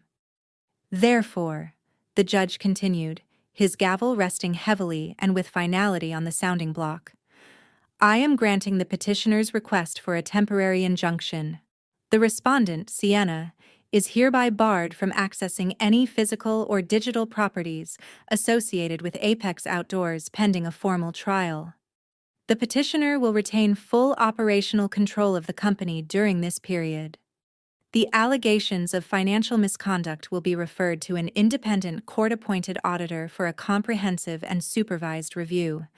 This court is adjourned." The sound of the gavel striking the block landed in the quiet room like a closing door. Tristan exhaled a long and shuddering breath of visible and physical relief, his shoulders dropping several inches as the immediate threat of a federal investigation was temporarily and partially lifted. He turned to his high-priced attorney and shook the man's hand with visible and genuine enthusiasm. In the gallery, Riley leaned forward with a wide and glowing, triumphant smile, her eyes finding mine across the room with undisguised and gleeful malice. I stood up slowly and without haste, smoothing the wrinkles from my navy suit with both hands. I did not look at Tristan. I did not look at my mother. I picked up the briefcase, the one that contained every document, every byte of data, every verified bank transfer, and every piece of the mechanism I had built to permanently and comprehensively dismantle Tristan's empire from its foundation, and turned to walk with calm and unhurried steps down the center aisle. Jamal fell into place beside me, his presence a silent and absolute wall of steady support. We did not rush. We did not look defeated. We did not look like people who had just lost. We walked with the measured and deliberate pace of people who knew precisely what they were doing and precisely what was coming next. The courthouse hallway was a chaotic and echoing scene of milling lawyers, hurrying clerks, and a small cluster of persistent reporters who had managed to position themselves strategically near the exit. As Jamal and I emerged through the heavy wooden doors into the hallway's fluorescent light, Tristan and Riley were already positioned and waiting. They had placed themselves carefully and deliberately to ensure they would be the first thing I encountered upon leaving the courtroom. A final symbolic act of dominance in a performance they believed was already over. Tristan looked entirely reinvigorated. Every trace of the panic and desperation that had shown so clearly on his face in the courtroom had been erased and replaced by the familiar and repulsive swagger of a man who was absolutely convinced he had just decisively won the war. "Sienna," he called out, his voice carrying the easy and casual confidence of a man addressing someone far beneath him. I stopped and turned to face him. He stepped closer, dropping his voice to the low register he reserved for private cruelty, the voice he had used behind closed doors for years. "I told you that you were out of your depth," he said quietly, his eyes hard and satisfied. "I own the narrative now. You have nothing left. You're a crazy, bitter ex-wife, and not a single person in this city is going to believe a word that comes out of your mouth. Enjoy your little court-appointed audit. It is not going to save you from what is coming." Before I could form a response, my mother stepped past Tristan and positioned herself a few feet in front of me, her posture rigid and her face an unreadable and carefully composed mask. "Sienna," she said, her voice tight and clipped. "This has gone far enough. You need to contact Tristan's office and formally apologize. Beg him for a settlement. He may still be willing to offer you the original $100,000 if you agree to drop this entire ridiculous vendetta today and walk away permanently." I looked at Caroline. I really, truly, and completely looked at her. Not at the performance she was delivering, but directly into her eyes. I searched for any trace of genuine regret. Any flicker of recognition for what she had just done to her own daughter in a federal courtroom. Any remnant of the mother she might once have been or might have chosen to become. There was nothing. Only the same cold, calculating, and entirely self-serving ambition that had defined and driven her for as long as I had been alive. She was not a mother. She had never been a mother in any meaningful sense. She was a parasite who had never hesitated to consume whatever and whoever she needed in order to survive and ascend. And she had just consumed me, completely and without apparent remorse, in front of a judge, a courtroom, and a handful of reporters. In that single clarifying and absolute moment, the final and most fragile thread that had ever connected me to her snapped cleanly and permanently. I felt it go. I felt the release of it. I did not yell. I did not allow even the smallest crack of visible emotion to cross my face. I simply looked at her with eyes as empty and as final as her own soul.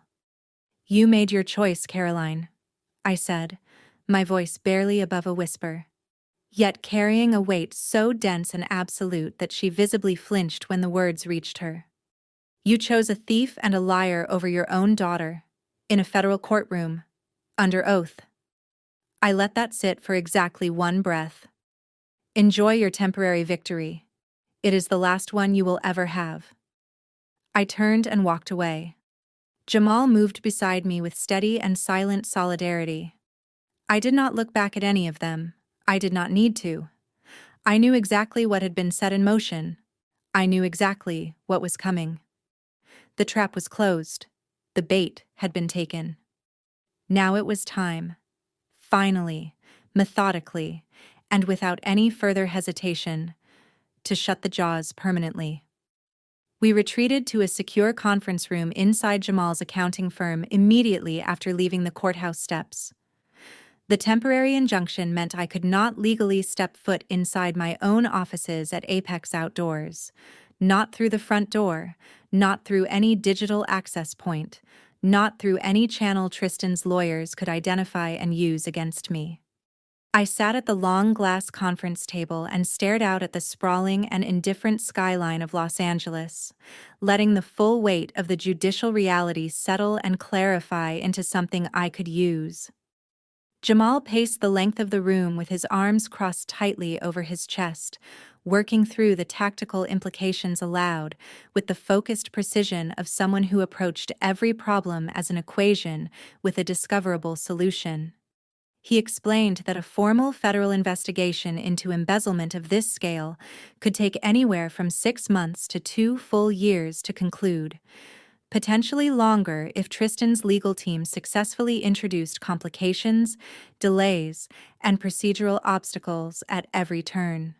During that lengthy and unpredictable timeline, Tristan would retain full operational control of the company.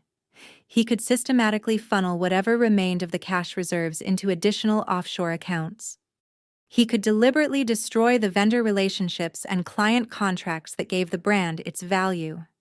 He could run the entire enterprise into the financial ground and walk away claiming victim status, leaving nothing behind but a hollow shell and a protracted legal battle that would drain my personal resources for years. The luxury of time was not something I possessed. Fighting a prolonged legal war against my own mother's sworn perjury, Tristan's expensive legal arsenal, and a fabricated public narrative of my instability would cost me everything and leave me with a ruined company and an exhausted spirit. I needed Tristan to voluntarily and completely walk away from the corporate accounts, not in 6 months, not after a federal trial, but immediately and of his own recognizance. I formulated an unconventional and deeply counterintuitive strategy. I had to make my arrogant and deeply narcissistic husband believe he had completely and irreparably broken my spirit. Not partially, not superficially, completely. I asked Jamal to pass me my cell phone. I needed to execute the performance of an absolute lifetime, the one role Tristan had always believed I was best suited to play. Tristan thrived on power and absolute psychological control. He genuinely and deeply believed the narrative he had constructed and sold to the world about my emotional fragility, my financial incompetence, and my inability to function without his guidance and patronage.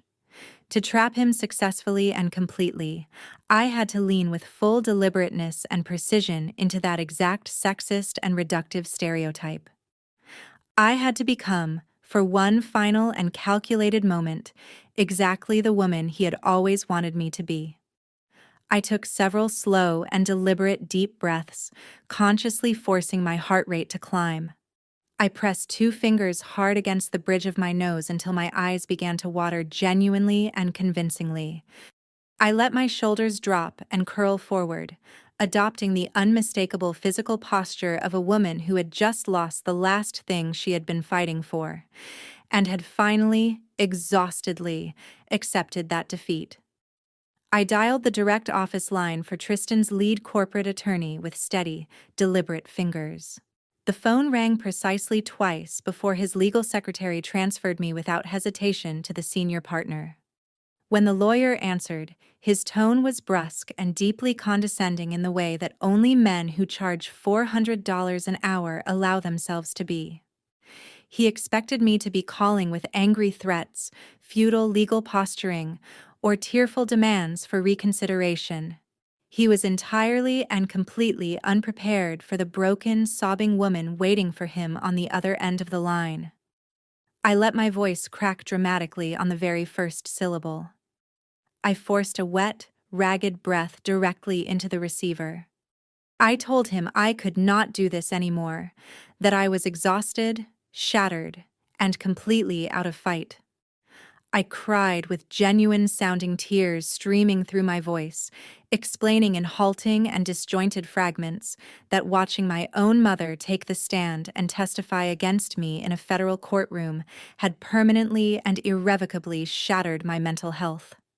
I babbled slightly, letting my sentences run together in the frantic and exhausted rush of a woman who had stopped being able to organize her own thoughts. I begged him, with what I hoped sounded like the last remaining shreds of my dignity, to tell Tristan that I surrendered. Unconditionally. Completely. Without reservation or negotiation. I said I just wanted the brutal and relentless media attacks to stop. I told the lawyer I was experiencing severe panic attacks that left me unable to function, and that all I wanted, the only thing I wanted left in the world, was to leave California forever and escape the suffocating weight of the public humiliation that had become my daily reality. I offered to sign whatever documents Tristan required as long as we could resolve the entire matter quietly, immediately, and with absolute finality. I requested a private expedited mediation within 48 hours. I emphasized, with what I hoped was convincing desperation, that I wanted to avoid a formal trial at any and all costs, that I simply could not survive facing a judge again after what had happened. The lawyer remained completely silent for a long and evaluating moment, clearly stunned by the speed and the totality of my capitulation. Then I heard it. The unmistakable sound of predatory satisfaction settling into his voice, like a man who has just watched his prey stop running. He promised to speak with his client immediately and get back to me shortly. I ended the call and placed the phone carefully on the glass conference table. I instantly dropped the tearful facade. I wiped my eyes with the back of my hand, rolled my shoulders back, and straightened my spine to its full height. My breathing returned to its natural, slow, and steady rhythm without a single conscious effort. Jamal stared at me from across the room, both eyebrows raised in a state of profound and genuine disbelief. He had worked beside me through 7 years of corporate maneuvering and legal strategy. He had never once seen me act. We did not have to wait long for the response. Less than 20 minutes later, my phone vibrated with an incoming email from the opposing legal team. Tristan had swallowed the bait whole, and with breathtaking eagerness. His lawyers had agreed to an emergency private mediation scheduled for the following morning at a highly exclusive dispute resolution center in downtown Los Angeles. Tristan was undoubtedly and desperately driven to secure full legal ownership of the company before the court-appointed auditor could actually begin conducting a thorough and independent review of the financial ledgers.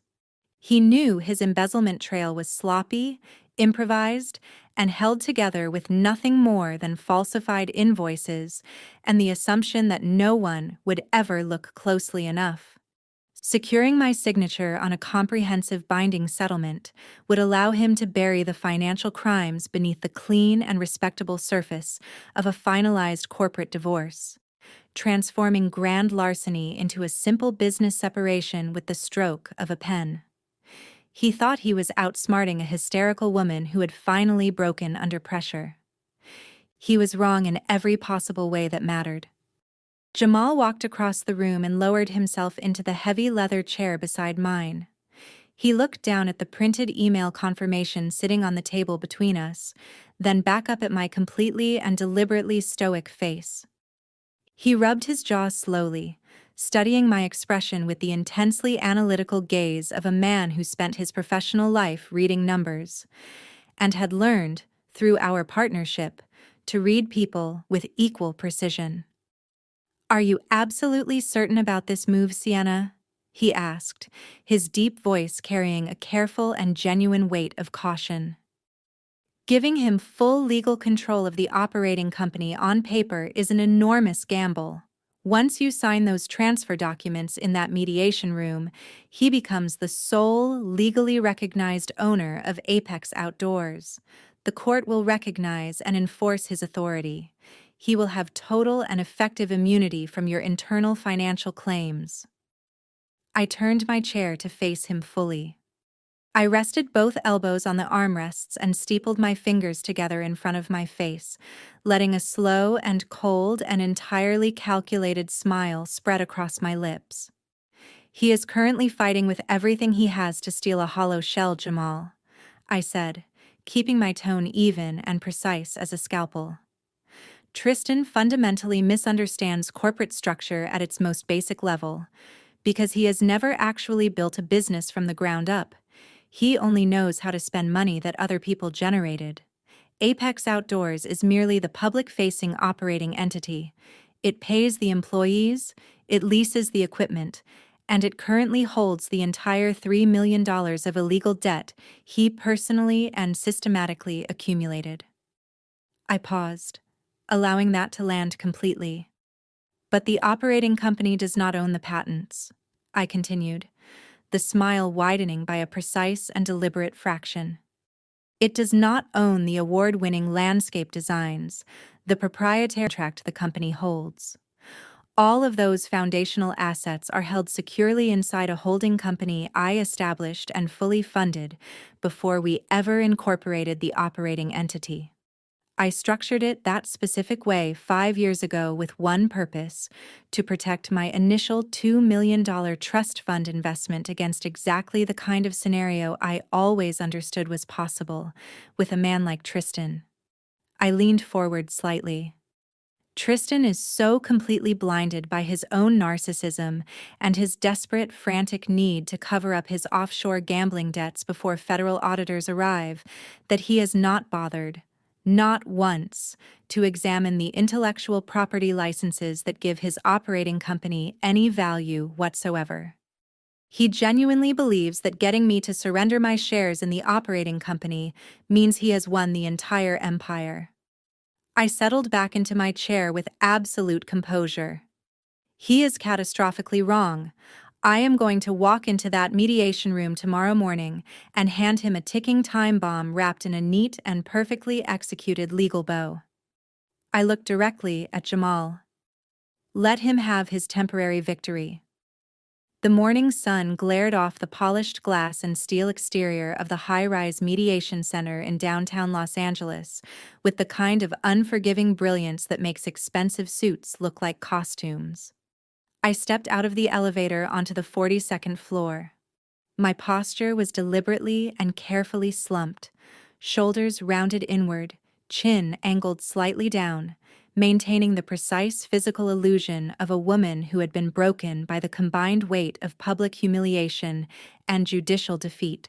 Jamal walked a measured step behind me, carrying only a slim leather portfolio that looked almost modest against the backdrop of the building's aggressively curated corporate luxury. The receptionist directed us with a practiced smile to Conference Room B, a massive corner suite commanding panoramic views of the Los Angeles skyline that on any other morning I might have paused to appreciate. I pushed open the heavy oak door and walked into the lion's den. Tristan was already seated at the head of the expansive mahogany table, positioned with the deliberate precision of a man who had arrived early specifically to claim the dominant spatial position. He wore a crisp navy suit and a smile so saturated with smug and anticipatory satisfaction that it practically radiated across the room like its own separate light source. Riley sat directly to his right.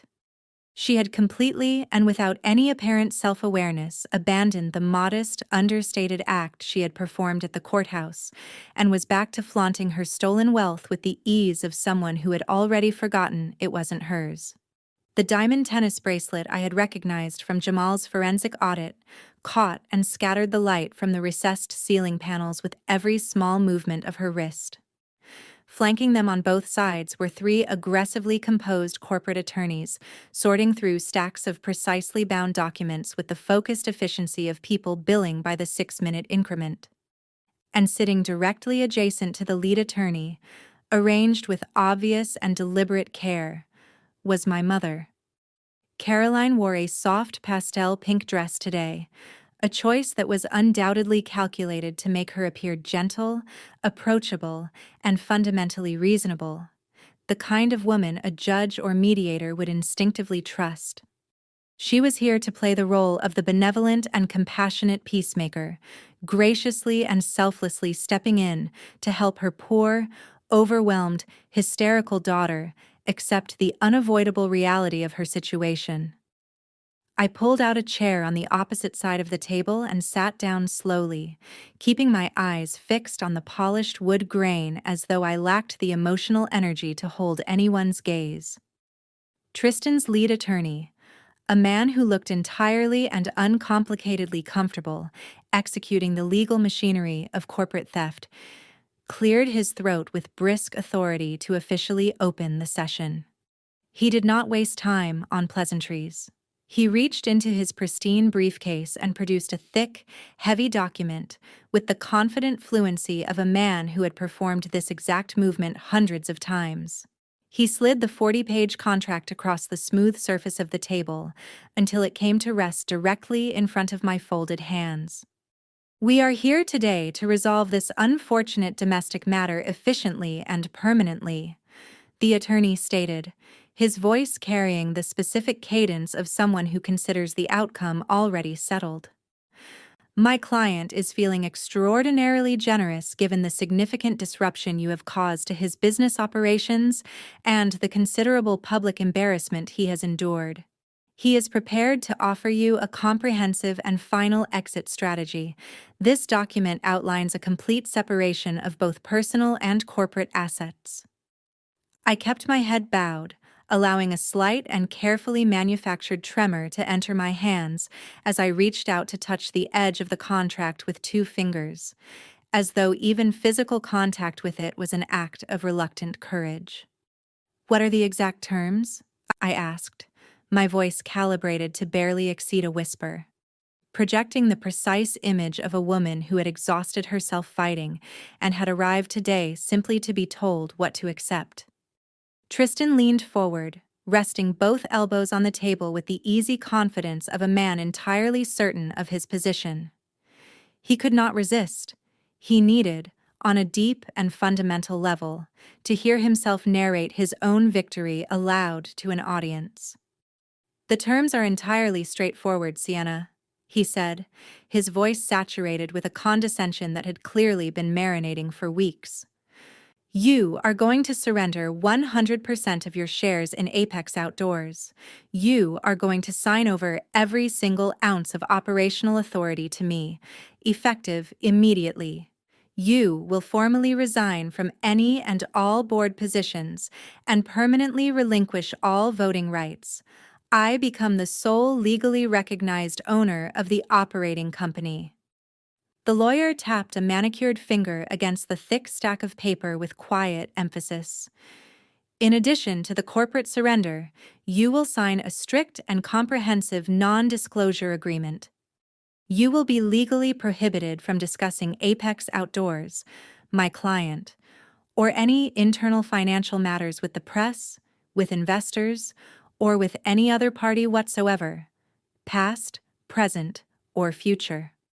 Furthermore, you will officially and formally drop all fabricated claims of embezzlement and withdraw the fraudulent forensic audit you attempted to submit to the court yesterday." I let out a slow and shaky breath, allowing my chest to rise and fall with the visible effort of someone suppressing the physical symptoms of grief and defeat. I forced my eyes to meet Tristan's arrogant gaze with the hollow and exhausted expression of someone who has already lost and simply needs to hear the number. "And what exactly do I receive in return for signing away my entire life?" I asked. Tristan smiled, a wide, predatory, deeply satisfied smile that revealed perfectly whitened teeth and revealed absolutely everything about his character simultaneously. "I will drop the emergency corporate injunction and the temporary restraining order," he said, ticking the items off with the casual ease of a man distributing favors. I will instruct my public relations team to stand down and cease all media activity regarding your mental instability. You get to walk away from this quietly and with your personal reputation sufficiently intact to start over somewhere new, without facing a defamation lawsuit that would leave you financially destitute and publicly destroyed. He paused for effect, clearly savoring the next part. And to demonstrate that I am not the ruthless villain you have tried to portray me as, I will provide you with a one-time cash payout of $500,000. $500,000. It was a fraction, yes, a small and almost insulting fraction, of the $2 million I had personally injected from my trust fund to create the very foundation the company stood on. It was absolute pennies measured against the $3 million he had systematically and criminally embezzled to fund offshore gambling debts and a diamond collection for his mistress. He genuinely, completely, and without a shred of self-awareness, believed he was purchasing a multi-million-dollar enterprise for the cost of a luxury sports car. Because he had convinced himself, as narcissists always do, that he had been the one building it all along.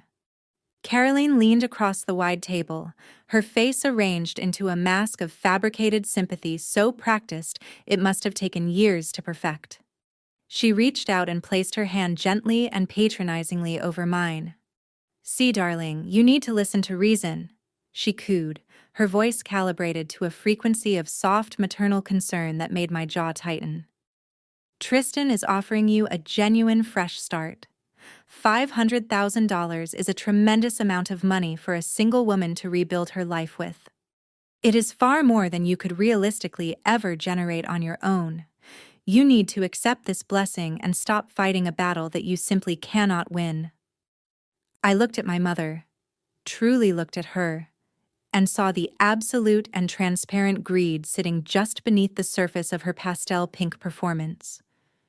She was facilitating the robbery of her own daughter because Tristan had almost certainly promised her continued access to the country club memberships, the private jets, and the social calendar she had been curating through my marriage for 7 years. She was selling me out for champagne and an invitation to the right parties. The clarity of it was almost elegant in its smallness. Riley chimed in from her position at Tristan's side, her voice landing against my ears with the particular grating quality of someone who has never once questioned whether they deserve what they have. "You really should take the deal, Sienna. Tristan is being genuinely far too generous after everything you tried to do at his anniversary gala. Just sign the papers and go find yourself a nice, quiet hobby somewhere. Let the real executives handle the corporate world. That is what they are actually built for."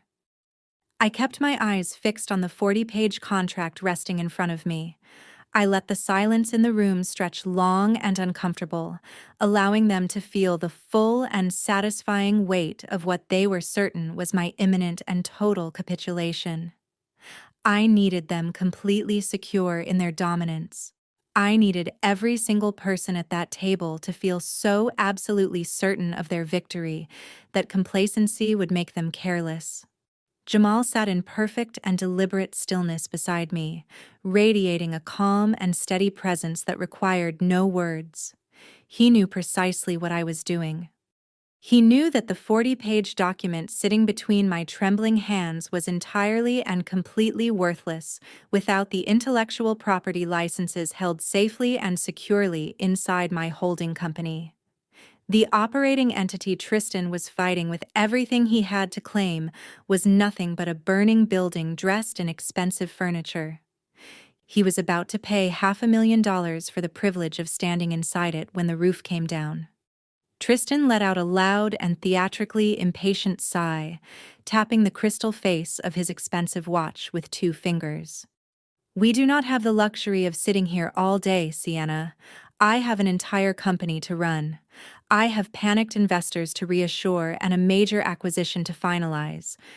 Are you going to sign the contract and take the $500,000? Or do I need to formally instruct my legal team to proceed with the defamation lawsuit that will leave you entirely destitute and publicly humiliated beyond recovery?" You have absolutely no leverage remaining. The judge already locked you out. Make the intelligent choice for once in your life. I slowly and with deliberate effort pulled my hand out from beneath my mother's patronizing grasp. I reached into my blazer pocket and closed my fingers around my heavy gold pen, the same pen I had used to sign the transfer of operations at the gala, the one that had started this entire cascade of events in motion. The trap was perfectly and precisely set. The bait was dangling directly in front of his face, and he could not take his eyes off it. He wanted the operating company so badly he could taste it. He was practically salivating at the thought of burying $3 million of embezzlement beneath a mountain of executed legal documents and ironclad non-disclosure agreements, of making the evidence disappear under the weight of a signed settlement. I looked at the stark black signature line waiting at the bottom of the page. I took a deep and visibly shaky breath, ensuring my hands trembled at precisely the right frequency for the room to register. "I will sign it," I whispered, letting my voice fracture with the exact and convincing texture of a woman who has nothing left to protect. "I just want this nightmare to finally be over." The tension in the mediation room was thick enough to cut with a blade and heavy enough to press against the chest. Tristan sat back in his expensive leather chair with his arms crossed and his expression radiating the kind of absolute and unearned invincibility that only a man who has never genuinely lost anything can produce. He had laid out his demands across 40 pages of aggressive legal maneuvering, and now he was waiting, with the patient and predatory stillness of someone who has already mentally deposited the winnings, for me to deliver my surrender.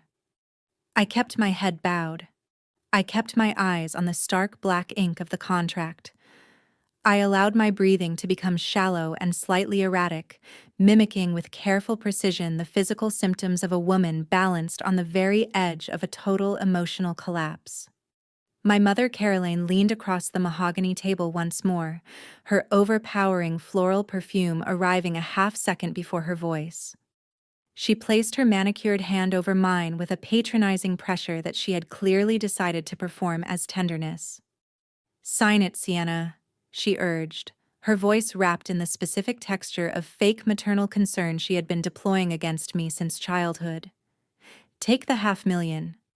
It is a genuinely generous offer, especially given your history and your limitations. It is more money than a girl with your track record could realistically hope to accumulate on her own. You need to be honest with yourself about your actual capabilities." I slowly and deliberately withdrew my hand from beneath hers.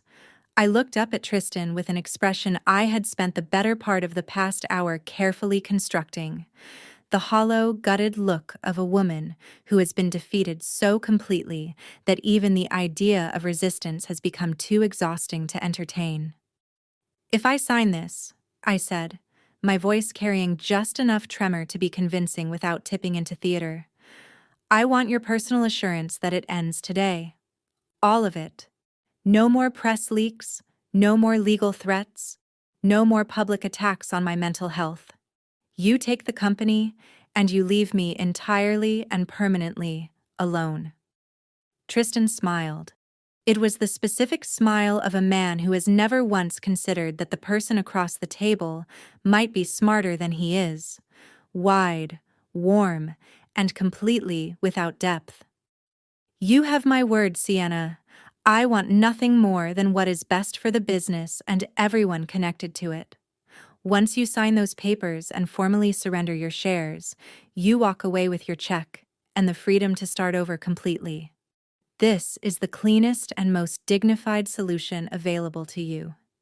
Riley shifted forward beside him, her voice arriving with the practiced sweetness of someone who has confused condescension with generosity. "Think of it as a severance package, Sienna. You can finally stop exhausting yourself trying to operate in a world you were never really built for. Go find something quieter, something more suited to your scale." I let my gaze drop back to the contract. Every person in that room believed the trap was set against me. Every single one of them was spectacularly wrong about which direction it faced. I focused my mind, not on the fear of what I was signing, but on the clarity of why I was signing it. I let the accumulated weight of 7 years of gaslighting, of systematic belittlement, of being deliberately minimized and erased and replaced. I let all of it rise to the surface for exactly one controlled and useful moment. I channeled the particular and irreplaceable pain of watching my own mother raise her hand in a federal courtroom and swear to destroy me. I let a single, perfectly timed and entirely intentional tear escape from the outer corner of my right eye. It tracked slowly and visibly down my cheek, a silent and completely calculated prop in the final scene of a performance they had demanded I give. I reached out with a slightly unsteady hand and picked up the heavy gold pen. The lead attorney leaned forward almost imperceptibly, his eyes locked on the document with the focused eagerness of a man watching the culmination of his own aggressive legal strategy arrive on schedule. I opened the contract to the first signature page. My hand hovered over the dotted line for a brief and agonizing beat, long enough for them to feel the weight of my supposed reluctance, before I pressed the pen to the paper and signed my name with a deliberately unsteady scroll, entirely unlike my usual fluid and confident signature. I turned to the next page and signed again, then the next.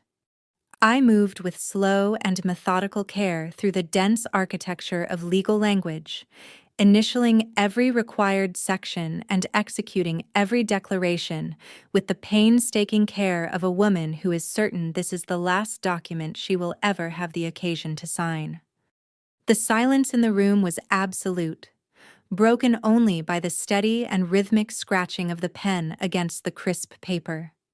Page after page, signature after signature. I was officially and legally surrendering 100% of my shares in Apex Outdoors to Tristan. I was signing away my operational authority, my board seat, my voting rights, and my right to discuss any of it publicly for the rest of my natural life. I was formally and bindingly dropping all claims of internal embezzlement. What I was not signing away, what no document in that room had the power to touch, was everything that actually mattered. When I reached the final page, I signed my name one last time with a pressure that was almost punitive, pressing the pen so firmly against the paper that the nib nearly tore through the fibers. I closed the thick folder with both hands and slid it slowly across the polished table toward Tristan's attorney. The lawyer snatched it up with barely concealed impatience, flipping rapidly and with practiced efficiency through the pages to verify that every signature, every initial, every required mark was correctly and legally in place. He looked up at Tristan and gave a single sharp, satisfied nod. Tristan let out a loud, triumphant laugh that filled the quiet mediation room from wall to wall and echoed briefly off the floor-to-ceiling windows. He had done it. He had genuinely and completely convinced himself that he had just legally stolen a multi-million-dollar enterprise for the price of a $500,000 check and 40 pages of paper. He stood up and adjusted his custom suit jacket with the unhurried ease of a man who has nowhere more important to be than inside his own victory. Riley immediately rose beside him, clapping her hands together with the uninhibited delight of someone who has confused someone else's loss for her own achievement. Tristan reached down beside his chair and lifted a sleek black leather wine cooler that he had apparently brought to a legal mediation, having anticipated with complete confidence this exact outcome. He produced a chilled bottle of vintage champagne and popped the cork with a loud and deliberate crack that reverberated through the room. The golden liquid spilled freely over the neck of the bottle as he quickly filled 2 crystal flutes, handing one to Riley with a flourish. "To the future of Apex Outdoors," Tristan announced, raising his glass high with the casual authority of a man toasting his own monument. Unburdened, unstoppable, and finally, under my complete and undivided control. Riley clinked her glass against his, the diamond tennis bracelet catching the light with each movement of her wrist. To the visionary CEO, she added, taking a generous and deeply satisfied sip. Carolyn watched them from her chair with an expression of unguarded adoration, the look of a woman who has successfully bet on the winning horse. She had completely stopped pretending to monitor the daughter she had just helped evict from her own company. She was looking at Tristan with the particular warmth she had always reserved for the people who gave her access to the life she wanted and was incapable of building herself. I remained seated, my hands folded in my lap, playing the role of the defeated and discarded wife to its absolute and necessary conclusion. Jamal sat beside me in perfect stillness, his expression an unreadable mask of professional detachment that cost him visible effort. He knew exactly what I had just executed. He knew that the 40 pages of legal documents currently being celebrated across the table were nothing more than a meticulously constructed and expertly gift-wrapped illusion. I had handed Tristan the keys to a burning building while retaining, undisturbed and untouched in my pocket, the deed to every inch of the land it occupied. I kept my head bowed. I let them revel in their empty and temporary victory. I let the sound of the champagne and the self-congratulation fill the room without resistance. The countdown to their absolute and comprehensive destruction had officially and irrevocably begun. I pushed my chair back from the heavy mahogany table with quiet and deliberate care. The movement drew a brief and incurious glance from Tristan, but he was already turning back to refill Riley's glass and had no further interest in a woman he considered permanently neutralized. I gathered my purse and the single copy of the settlement agreement they had formally allotted to me.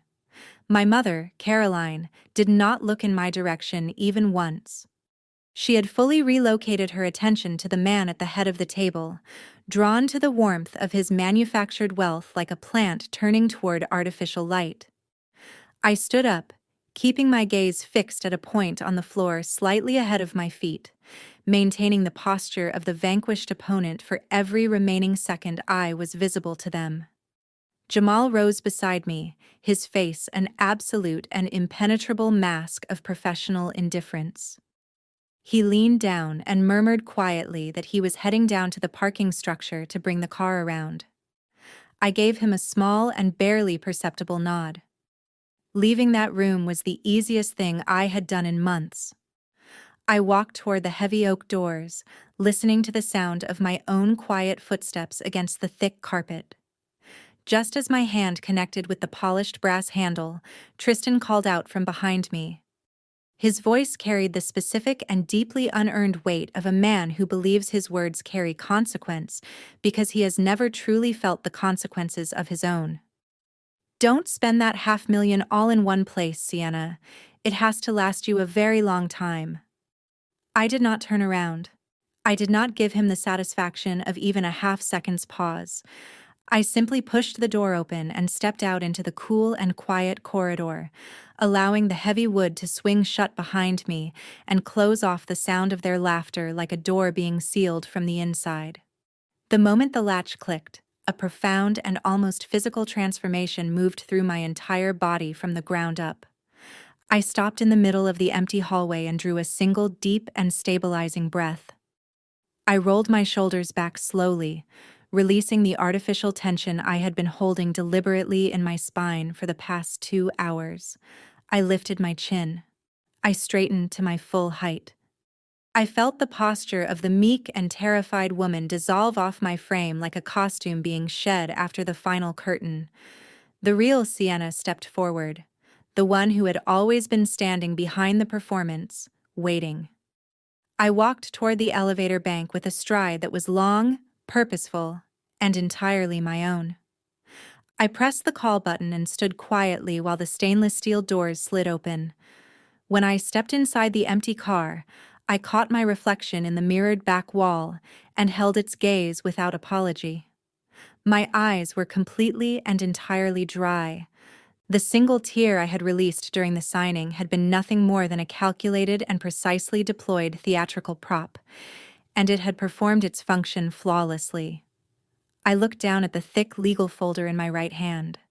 Tristan genuinely and completely believed he had just executed the business transaction of his lifetime. He believed he had forcibly and permanently evicted me from the empire I had spent 7 years building from a seed he had never once planted himself. What he had actually done, what he would begin to understand in stages over the coming weeks, each stage more devastating than the last, was voluntarily and enthusiastically claim full legal ownership of a hollow operating shell that possessed zero assets, carried $3 million in documented illegal liabilities, and sat on land that still belonged entirely to me.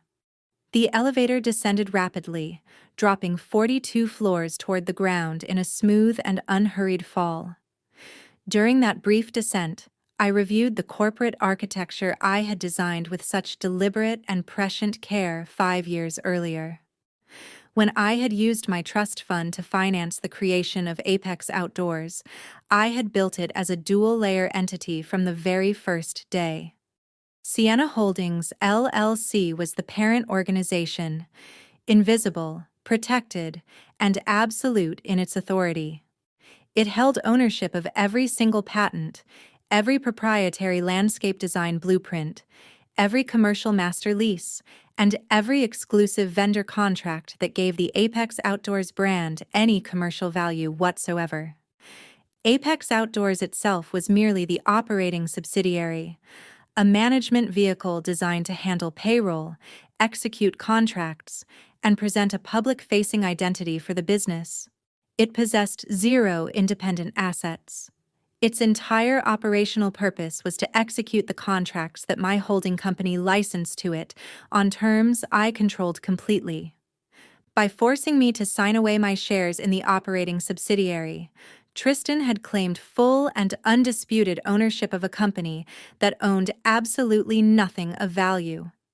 He had also, and this was the part that was going to unravel him with the specific and pitiless efficiency of a pulled thread, legally assumed 100% personal liability for the $3 million he had embezzled from that same entity. He had purchased the fraudulent tax filings, he had purchased the offshore wire transfers, he had purchased the forged board approval documents and the phantom consulting fees, and the $1.4 million yacht named after himself. He had bought the entire sinking ship, signed for it in front of witnesses, and paid me $500,000 for the privilege of going down with it. The elevator chimed with cheerful indifference as the doors slid open to the white marble expanse of the ground floor lobby. I walked across it with my heels clicking against the stone in a rhythm that felt, for the first time in a very long time, entirely like my own. The reception staff, who had observed my arrival that morning with the specific and carefully concealed pity that luxury service professionals extend to people they believe are losing, now stared with mild and undisguised confusion as I crossed the lobby radiating an authority that had no visible source and needed no explanation. I pushed through the heavy glass revolving doors and stepped out into the sharp and blinding California sunlight. The air outside carried the faint and distant salt of the ocean. I walked down the wide concrete steps toward the private parking concourse. Jamal was already there, leaning with practiced casualness against the sleek black exterior of his SUV, the tinted windows reflecting a clean strip of blue sky above us. He was watching the building entrance with the focused attention of someone waiting for a specific and important signal. When he saw my posture, the line of my spine, the angle of my chin, the complete and unperformed ease in my stride, his face broke into a wide and genuinely delighted smile. He pushed himself off the vehicle and walked around to open the passenger door. "Did he sign everything?" Jamal asked. I stopped directly in front of him. I lifted the legal folder and held my executed copy of the settlement agreement up into the full and unforgiving brightness of the California sun. "He signed it all," I replied, my voice carrying the precise and unadorned certainty of a woman who has just watched the last move of a long game land exactly where she placed it. And he didn't read the fine print. Jamal laughed. A full, rich, deeply satisfied sound that came from somewhere genuine. He shook his head slowly at the breathtaking and almost poetic arrogance of the man I had married. He just bought himself a ticking time bomb, he said. I reached into my blazer pocket and retrieved my dark designer sunglasses. I placed them on my face with a single smooth motion, shielding my eyes from the glare and completing the armoring of my expression behind something impenetrable and entirely intentional. I looked back up at the tower of glass and steel where, 42 floors above the sidewalk, my ex-husband was currently drinking vintage champagne and celebrating his own financial execution. Let him enjoy his empty shell, I said. I slid into the leather passenger seat of the SUV, settled against the cool surface, and felt something in my chest, something that had been braced and held tight for months, finally and completely release. I was ready to watch his entire world burn to the ground. Exactly 1 month passed from the moment the heavy oak doors of the mediation center swung shut behind me. 30 days of absolute and deliberate silence on my end, not because I had nothing to say, but because I had learned, through 7 years of careful study, that the most devastating thing you can do to a narcissist is disappear entirely while they are still celebrating. I watched from the comfortable periphery of my new life as Tristan moved with frantic and increasingly desperate speed.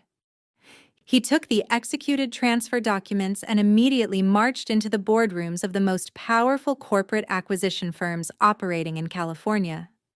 He leveraged his newly secured 100% ownership of the operating company to position himself as the sole and irreplaceable visionary genius behind an enterprise worth acquiring at scale. He shopped the brand with the shameless enthusiasm of a man selling a house he knows has a cracked foundation, mentioning the patents, the design portfolios, the proprietary irrigation technology, and the elite client contracts as freely and confidently as if they were his to offer. His desperation aligned with the market at exactly the wrong moment for him and the exactly right moment for me. A massive multinational conglomerate named Summit Global Enterprises took the bait with the decisive enthusiasm of a company that had done insufficient due diligence. They offered him a staggering $50 million to acquire Apex Outdoors in its entirety. To mark the occasion, Tristan did the only thing a man of his particular character could do. He booked the grand ballroom of the most deliberately opulent luxury hotel in Beverly Hills and invited every industry journalist, local news network, and elite socialite whose contact information he possessed to witness what he had apparently decided to frame as his official coronation as a titan of the landscaping industry. He transformed the venue into a monument constructed entirely and without irony from his own self-regard. Massive banners bearing the Apex Outdoors logo intertwined with Summit Global Enterprises, branding hung from the vaulted ceilings with the self-satisfied permanence of someone who has never considered the possibility of having to take them down. Crystal chandeliers poured brilliant light over rows of velvet chairs occupied by reporters with recording devices, cameras tilted toward the stage, and the particular alert patience of people waiting for something newsworthy to happen. The atmosphere hummed with the electric anticipation that only money and spectacle can generate in a room. Tristan stood center stage behind a clear acrylic podium, absorbing the rapid-fire flashes of the press cameras with the practiced ease of a man who has spent years rehearsing exactly this moment in front of mirrors. He wore a custom-tailored midnight blue suit that had been selected to project absolute authority and maximum telegenic impact. He raised his hands to quiet the enthusiastic crowd with the unhurried confidence of a man who has never once doubted his right to command a room's attention. This acquisition represents the culmination of years of relentless innovation and genuine personal sacrifice, Tristan announced, his voice moving through the high-end sound system with the smooth and practiced resonance of a man who learned early that if you sound certain enough, people will rarely question the content. When I first built Apex Outdoors from the ground up, I carried a vision of a company that would fundamentally and permanently revolutionize the landscape architecture industry from the inside out. Today, Summit Global Enterprises recognizes the immense and irreplaceable value of our exclusive irrigation patents, our proprietary design portfolios, and our elite client contracts. They are not simply buying a company today, they are investing in my vision for the future of luxury outdoor living. He paused to allow the assembled reporters to fully absorb what he apparently considered a profound statement of philosophy. He was publicly selling assets he did not own. He was openly and confidently advertising the patents and intellectual property that sat safely and entirely untouched inside my holding company. Assets his 40-page mediation contract had not touched, could not touch, and had never been designed to touch because he had never thought to look for them. The ink on his $50 million deal was written in invisible ink. He simply hadn't held it up to the light yet. Sitting in the very front row, positioned with obvious intentionality directly in the path of the camera flashes, was Riley. She had fully and enthusiastically embraced her new identity as the wealthy and publicly celebrated fiancée of a visionary millionaire CEO. She wore a fitted crimson designer dress and had arranged her blonde hair in an elaborate updo that communicated a specific and studied level of occasion. She kept her left hand raised with practiced regularity, resting it prominently against her collarbone at intervals specifically calculated to ensure that every photographer in the room had multiple opportunities to capture the massive diamond engagement ring weighing down her finger. The ring purchased with embezzled funds that Jamal had traced to the dollar in our forensic audit. Riley leaned over periodically to whisper audibly to the prominent lifestyle journalist seated beside her, elaborating with obvious pleasure on the details of the destination wedding she and Tristan were planning in the south of France. She basked in the unearned glory with the complete and uncomplicated ease of someone who has never once considered that the ground beneath her feet might not be solid. Just a few feet to her left, my own mother had positioned herself with her characteristic strategic instinct near the catered champagne tower, close enough to remain in the background frame of every major camera shot, far enough to maintain the appearance of modest and unobtrusive support. A reporter had located her with a microphone, asking how it felt to witness her family achieve such monumental and public success. Caroline beamed with an expression of maternal pride so perfectly performed that it might have been entirely convincing to someone who had never seen it deployed against its subject. "Tristan is absolutely brilliant," she said, her voice carrying the specific texture of fake humility, the kind that exists only to frame a compliment as a fact. "He is the son I always dreamed of having.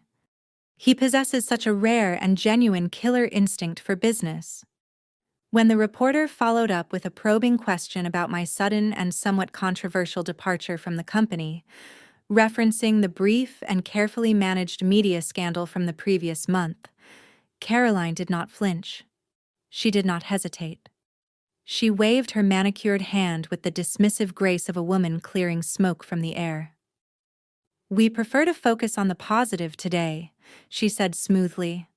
"Sometimes people simply cannot sustain the intense pressure of building something truly great, and they have to step aside to allow the real leaders to take the wheel." Tristan handled that unfortunate personal transition with complete grace and extraordinary generosity. It was the absolute and crystalline peak of their collective arrogance. Three people standing on a stage constructed entirely from stolen money and systematically broken trust, congratulating each other publicly and without any apparent anxiety for having done so. Tristan gestured toward the executives from Summit Global Enterprises, inviting them to join him at the podium in the bright wash of the stage lighting. Three distinguished men in precisely cut dark suits ascended the short steps carrying a large and impressive leather-bound portfolio containing the final acquisition contracts. They shook hands with Tristan in a sequence of poses calculated for maximum photographic impact. The lead executive took the microphone to express his company's deep excitement about acquiring the Apex Outdoors intellectual property portfolio, praising Tristan specifically and, at length, for what he described as the exceptional and industry-defining quality of the company's environmental engineering designs. Tristan accepted the praise with practiced and well-rehearsed humility, nodding slowly as the cameras clicked, accepting public credit for blueprints I had drawn at my kitchen table at 3 a.m. while he was losing money he didn't have at offshore casinos in jurisdictions chosen specifically for their lack of oversight. The waitstaff began their practiced circulation through the crowded ballroom, carrying silver trays loaded with crystal champagne flutes, and building the ambient anticipation toward the final ceremonial toast that would officially seal the acquisition and make it real. Tristan adjusted his tie with a small and private smile, smoothing his lapels as the lead executive unclasped the heavy leather portfolio and produced a silver fountain pen. He laid it with quiet ceremony next to the signature line of the $50 million buyout contract. Tristan looked out over the assembled cameras and adoring faces, letting the moment expand for maximum impact.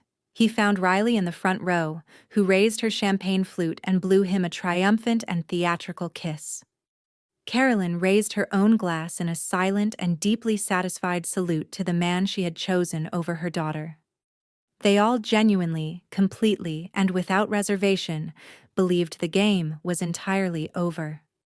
They believed they had emerged from it victorious. They believed I was somewhere quiet and defeated, spending my $500,000 settlement and trying to forget the name Apex Outdoors. The silver fountain pen hovered mere inches above the crisp white parchment of the $50 million acquisition contract. The ballroom held its collective breath. The cameras steadied. Tristan lowered his hand with the unhurried confidence of a man performing the final and most consequential act of his career.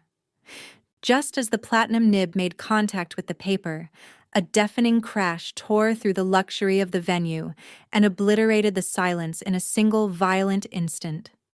The massive, heavy oak doors at the back of the grand ballroom swung open with a force so deliberate and complete that they slammed against the interior walls like a physical statement of intent. The sound reverberated through the room like a gunshot, sharp, sudden, and entirely impossible to ignore or dismiss. The string quartet in the far corner stopped playing mid-phrase, their bows freezing in place as though the sound had physically suspended them. Every single head in the room rotated simultaneously toward the entrance with the involuntary and collective response of people who have just heard something that changes the nature of the room they're in. Every camera pivoted away from the stage. I strode through the threshold.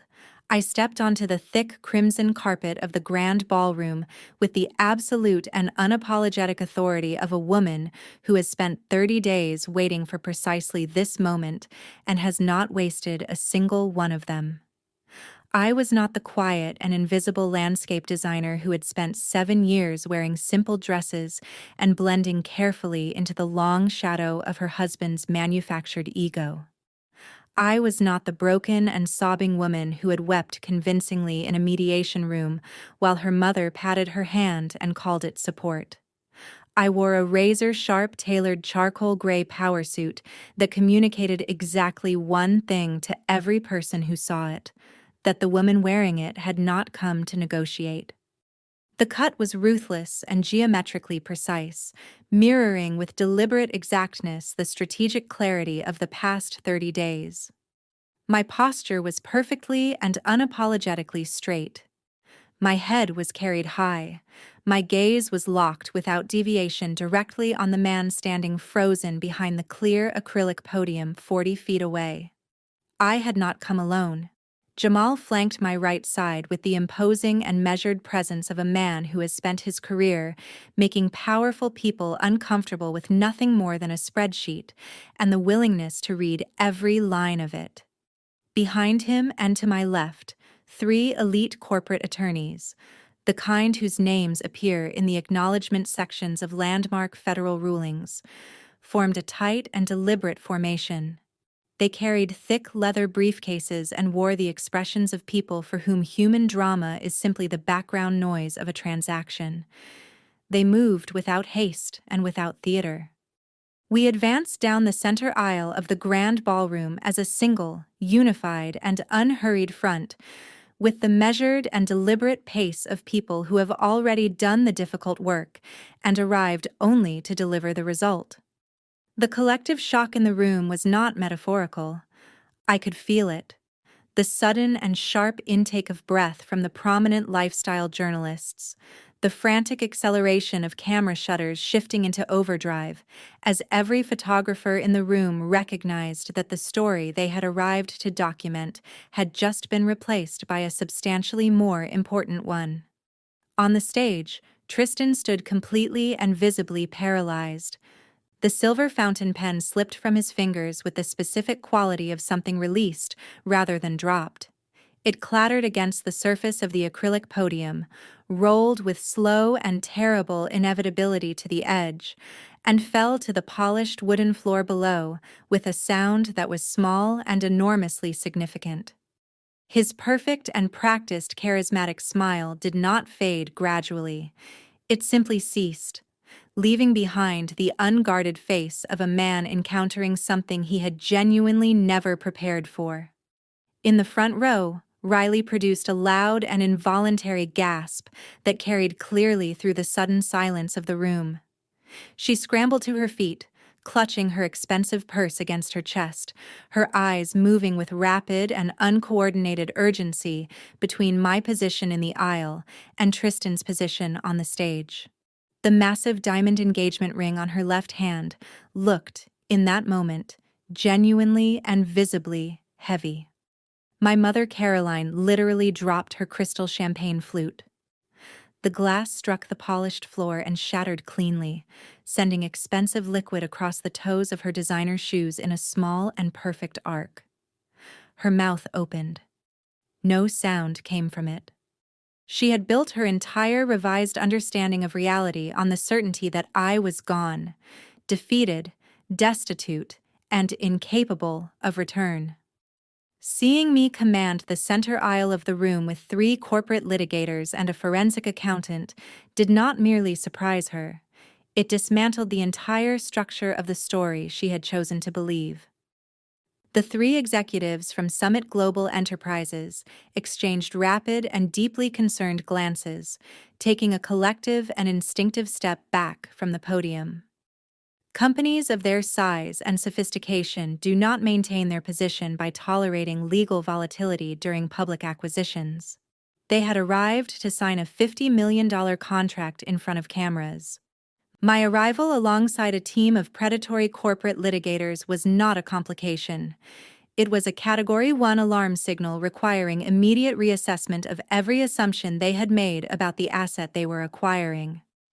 Tristan snapped out of his paralysis with the sudden and desperate energy of a man who has realized he is publicly drowning and has identified the wrong response. His panic converted itself almost instantaneously into defensive and escalating rage, the specific and recognizable rage of a man who has spent his entire life using volume and authority to fill the spaces where substance should have been.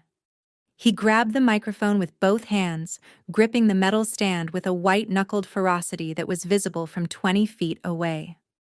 "Security!" he shouted, his voice cracking against the high-quality sound system in a way that projected his desperation into every corner of the ballroom simultaneously. "Hotel security, I need you in here immediately. Remove that woman from these premises right now."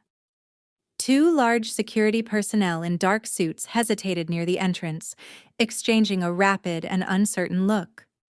They had been positioned to manage the orderly departure of high-net-worth guests, not to physically remove a woman who had arrived with a legal team and walked to the center of the room without any indication of stopping.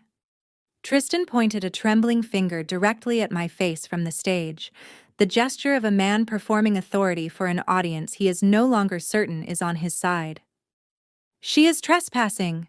Tristan yelled, his voice reverberating across the vast and suddenly silent ballroom with the desperate, cracking energy of a man who has lost control of every other variable in the room and is now reaching for the only one he thinks remains. "She has absolutely no legal right to be here. I have an active temporary restraining order against her. She is legally barred from coming within 500 feet of me or any corporate function associated with Apex Outdoors. Grab her and remove her from these premises before I call the police and have her arrested for willful violation of a court order." The two security guards exchanged a rapid and visibly uncertain look, the look of professionals suddenly confronted with a situation that has exceeded the parameters of their training, and began moving with cautious determination down the center aisle toward my position. They extended their hands, preparing to physically intercept my path with the resigned efficiency of men who have been given an instruction they are not entirely comfortable executing. I did not flinch. I did not slow my stride by a single step. I did not break eye contact with the sweating, visibly trembling man gripping the microphone stand on the stage above me. Jamal moved with smooth and practiced efficiency, stepping slightly forward and positioning himself between me and the approaching guards with the unhurried authority of someone who has calculated every angle of this moment in advance. He did not raise his hands. He did not adopt an aggressive posture of any kind. He simply projected, through the precise combination of physical presence, tailored authority, and the particular calm of a man who is never uncertain about the legal ground he stands on, an aura that made the security team stop as completely and as suddenly as if they had walked into a wall. "This is a private corporate legal matter," Jamal stated, his deep and resonant voice carrying effortlessly across the length of the room. "Any physical interference with the respondent or her legal representatives will result in immediate and severe civil litigation against this hotel, its ownership, and each individual employee involved in the action. I suggest you step back and allow this proceeding to take its course." The guards stopped where they were. They did not retreat, but they did not advance. The calculation in their eyes was transparent. They were weighing the instruction of a panicking man against the words of someone who sounded entirely certain of the legal consequences of non-compliance. They made the only rational choice available to them and remained exactly where they stood, becoming observers rather than participants. My lead attorney took the opening without hesitation. He bypassed the stationary guards with a brisk and purposeful stride, covering the remaining length of the center aisle in seconds.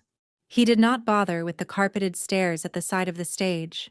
He stepped up directly onto the elevated platform with the ease of a man who considers no space inaccessible to him when the legal authority to occupy it is clear and documented. He moved with straight and undeviating purpose toward the clear acrylic podium, where Tristan was still gripping the microphone with both hands.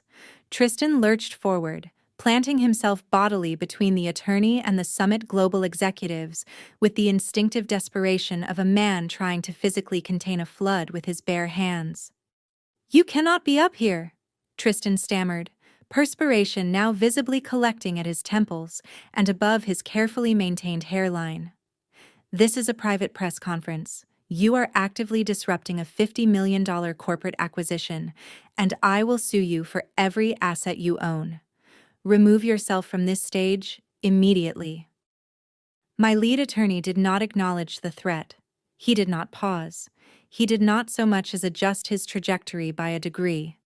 He reached into his slim leather briefcase with practiced efficiency and produced a thick, formally bound legal document bearing the raised official seal of the federal court. the kind of seal that signals to anyone who has spent time in proximity to legal proceedings that what follows is neither a suggestion nor a negotiation. He bypassed Tristan entirely, moving around him with the fluid ease of water redirecting around an obstacle, and stepped directly in front of the three executives from Summit Global Enterprises, who stood watching the approaching document with the particular attentiveness of extremely wealthy men, who have learned through experience to take seriously anything that arrives, bearing a federal seal.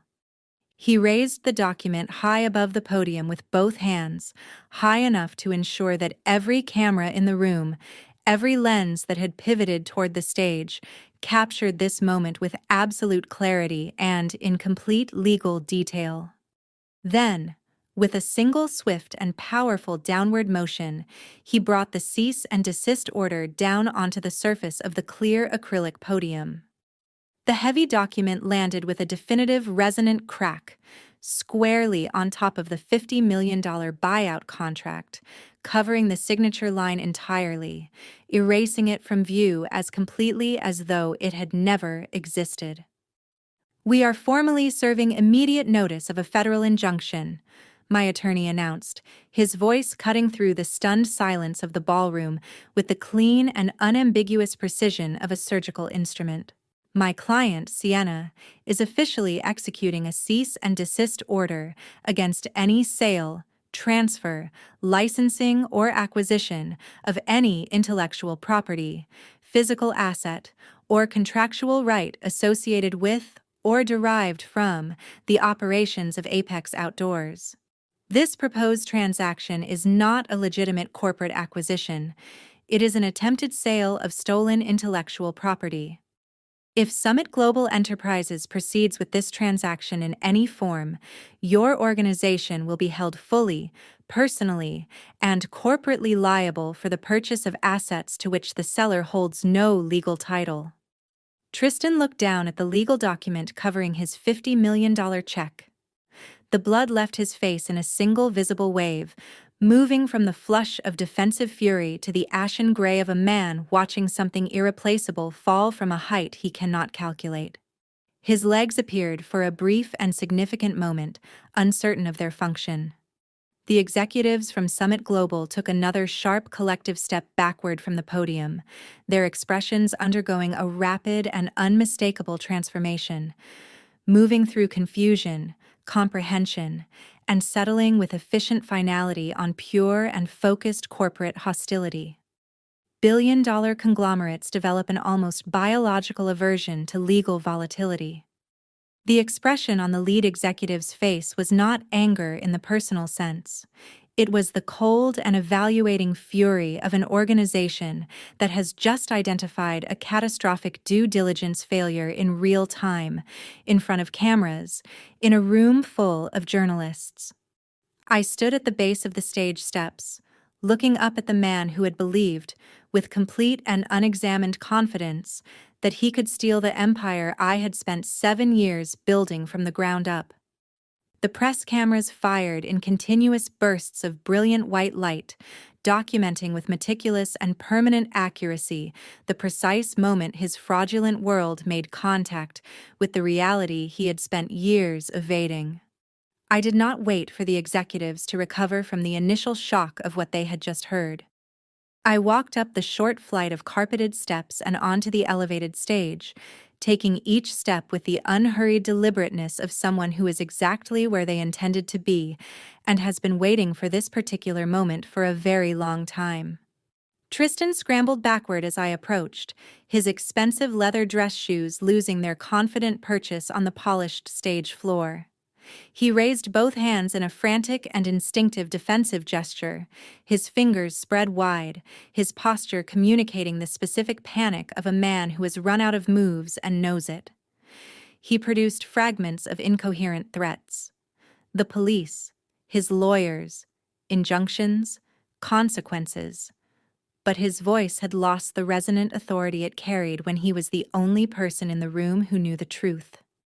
He was a cornered animal who had just felt the trap close around him and had not yet fully accepted that there was no exit he had not already signed away. I reached out and closed my hand firmly around the microphone, pulling it cleanly and without resistance from his sweating, trembling fingers. I adjusted the height of the stand. The sharp metallic screech of the mechanism cut through the remaining ambient noise of the ballroom with surgical efficiency, producing an instant and complete silence. Every person in the room, journalist, investor, socialite, camera operator, wait staff frozen mid-service, focused on the woman now standing at the podium. I turned my full attention to the three distinguished executives from Summit Global Enterprises, who stood in a tight and visibly unsettled formation, holding their collective breath, their eyes moving rapidly between the legal document on the podium and my face. "Gentlemen," I said, my voice moving clearly and without effort across the massive room. "My name is Sienna.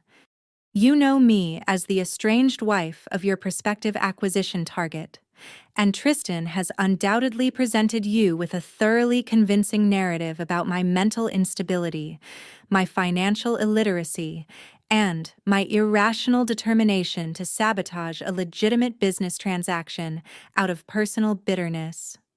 I paused for exactly one breath. "I am not here to disrupt a legitimate corporate acquisition. I am here to prevent your multinational conglomerate from making a catastrophic and entirely avoidable financial error. I am here to stop you from purchasing stolen property."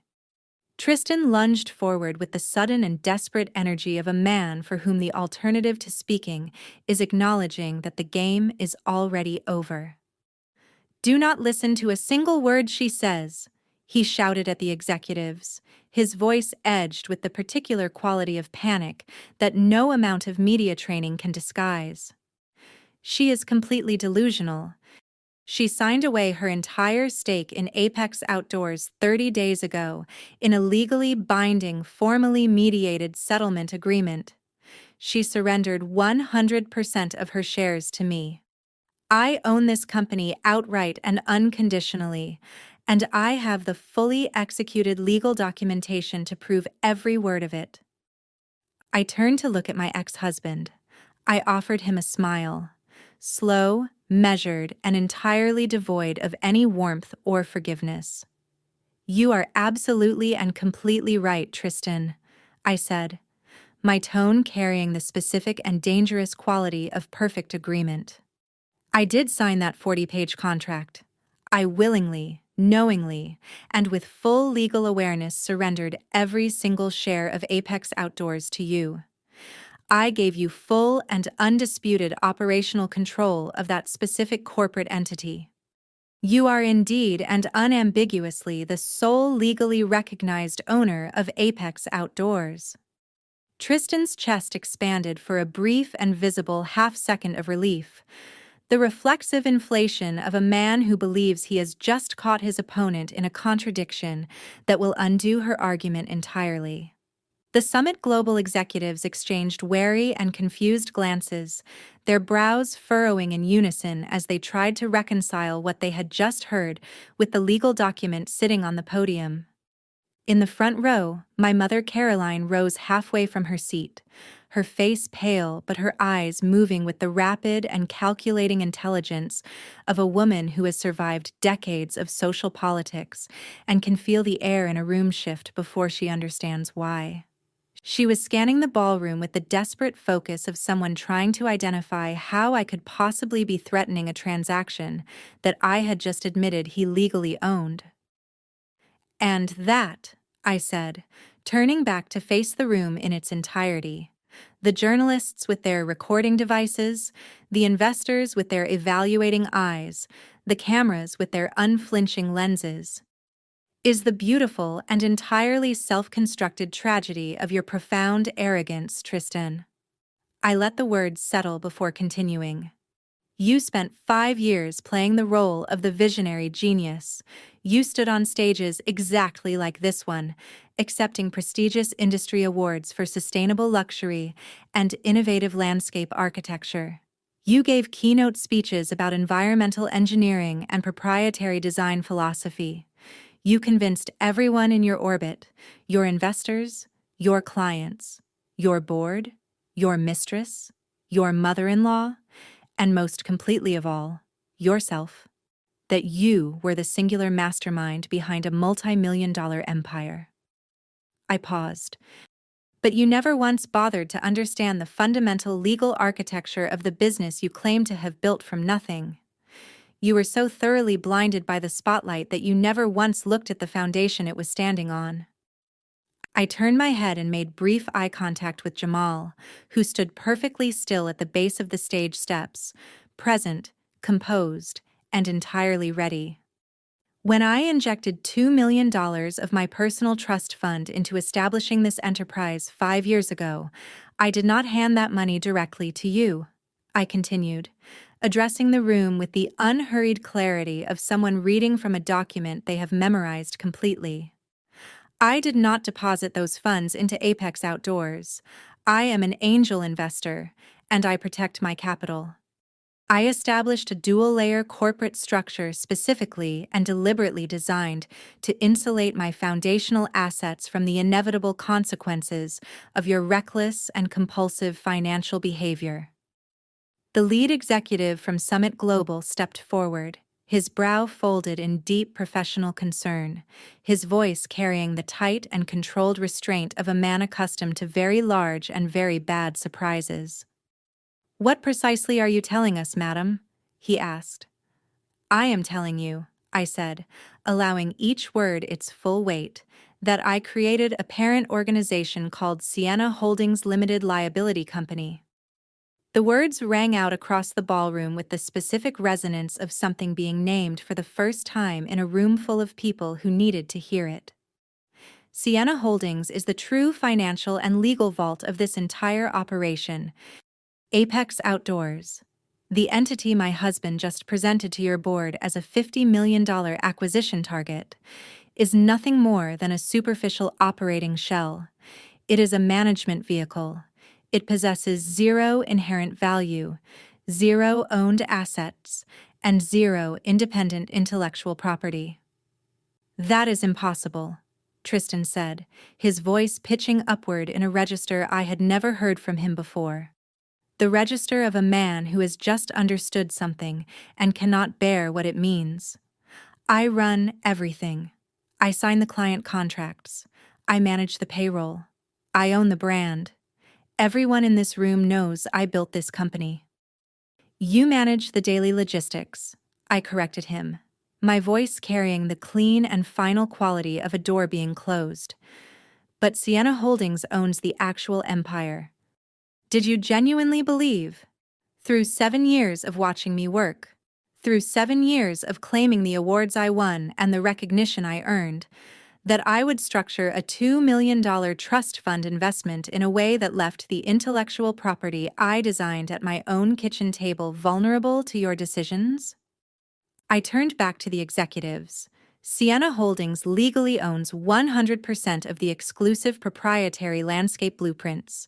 Every design, every award-winning layout, every sustainable resort architecture plan that your acquisition team reviewed and valued.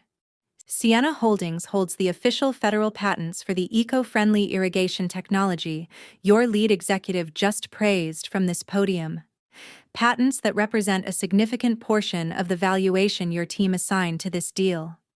Sienna Holdings owns the proprietary client databases, the vendor networks, and the exclusive commercial master leases for the land that Apex Outdoors' heavy machinery is currently sitting on. The ballroom erupted. The sound was immediate and total, a cascading symphony of sharp gasps, the frantic acceleration of camera shutters firing in continuous bursts, the urgent scratching of journalists' notes being written at speed. The assembled press had just watched a $50 million acquisition transform, in the space of approximately 4 minutes of public testimony, into one of the most spectacular corporate humiliations in recent California business history. And they knew it with the visceral certainty of people whose careers are built on recognizing the exact shape of a story as it breaks. I watched the full and terrible comprehension strike the 3 Summit Global executives in a single simultaneous wave.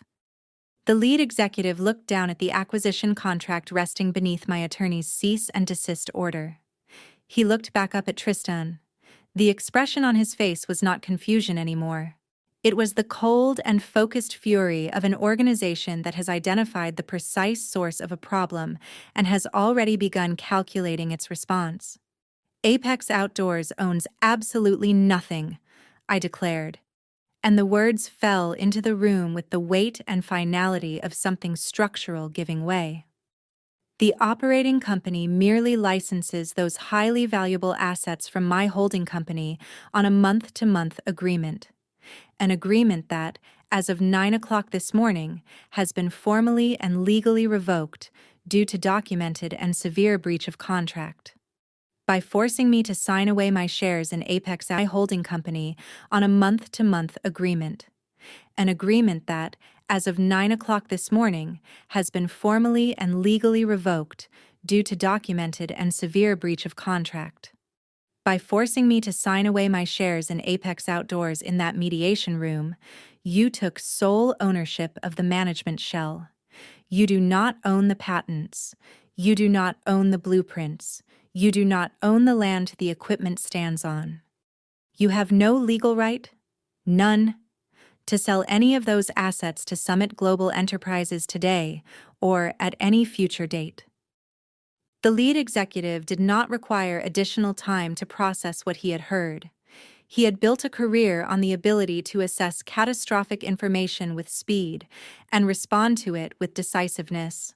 He turned to my lead attorney with the focused urgency of someone conducting rapid damage assessment. "Are you telling me," the executive said, his voice pulled tight with a barely suppressed fury that was professional rather than personal, "that this man does not own the patents to the irrigation technology, does not hold the rights to the landscape design portfolios, and does not control the commercial master leases, the assets his team specifically represented to my board as the primary basis of the valuation?" My attorney met his gaze without hesitation. "That is precisely and completely what we are telling you, sir. Sienna Holdings owns 100% of the intellectual property portfolio. Furthermore, as of 9 o'clock this morning, all licensing agreements previously held by Apex Outdoors have been formally and officially revoked due to the petitioner's severe, documented, and ongoing breach of the licensing terms." Tristan stumbled backward. Both hands flew to the edge of the acrylic podium, gripping it with the white-knuckled desperation of a man who needs something solid to hold onto while the floor beneath him ceases to be real. "See." His voice had changed entirely. The aggressive confidence, the condescension, the boardroom authority, all of it was gone, replaced by something raw and unguarded and genuinely frightened. "You cannot do this. We had an agreement. You signed the mediation papers. You took the $500,000. I own Apex Outdoors. You said so yourself 30 seconds ago." I looked at him. I allowed a slow and cold smile to move across my face. Not the smile of someone enjoying cruelty, but the smile of someone watching the precise and inevitable conclusion of a plan they understood completely from the very beginning. "You are absolutely right, Tristan," I said. "I took the severance pay. You successfully and legally acquired 100% of Apex Outdoors. The problem, the single, catastrophic, entirely self-inflicted problem at the center of everything happening in this room right now, is that you never bothered to read the fine print. You never troubled yourself to understand the corporate architecture of the business you spent 5 years claiming you built."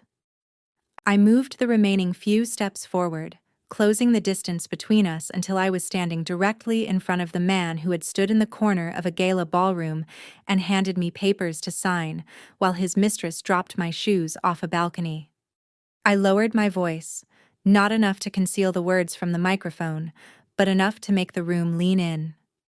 "Apex Outdoors does not own the blueprints. It does not own the patents. It does not own the land. It is a management shell, Tristan. It has always been a management shell. And thanks to your signature on that mediation contract, your signature, witnessed and notarized and entirely voluntary. You are now the sole legal owner of a company that holds zero assets, generates zero independent income, and has absolutely zero viable future. I paused. But it does have something. It has the $3 million in documented embezzlement sitting on its balance sheet. Every dollar of it. With your name on it. The realization arrived like a physical impact. He staggered, a genuine, involuntary loss of equilibrium. One hand releasing the podium and moving to his chest as though checking that something vital was still there. "But I have the contracts," he stammered, his eyes moving around the room with the frantic and unfocused quality of someone searching for a face that will offer reassurance and finding none. "I have the client lists. I have the employees. I have the infrastructure. I have—" "The client contracts," I said, "are licensed through Sienna Holdings. The employees work within the Apex Outdoors operational structure, but they use equipment, software, and systems owned entirely by Sienna Holdings.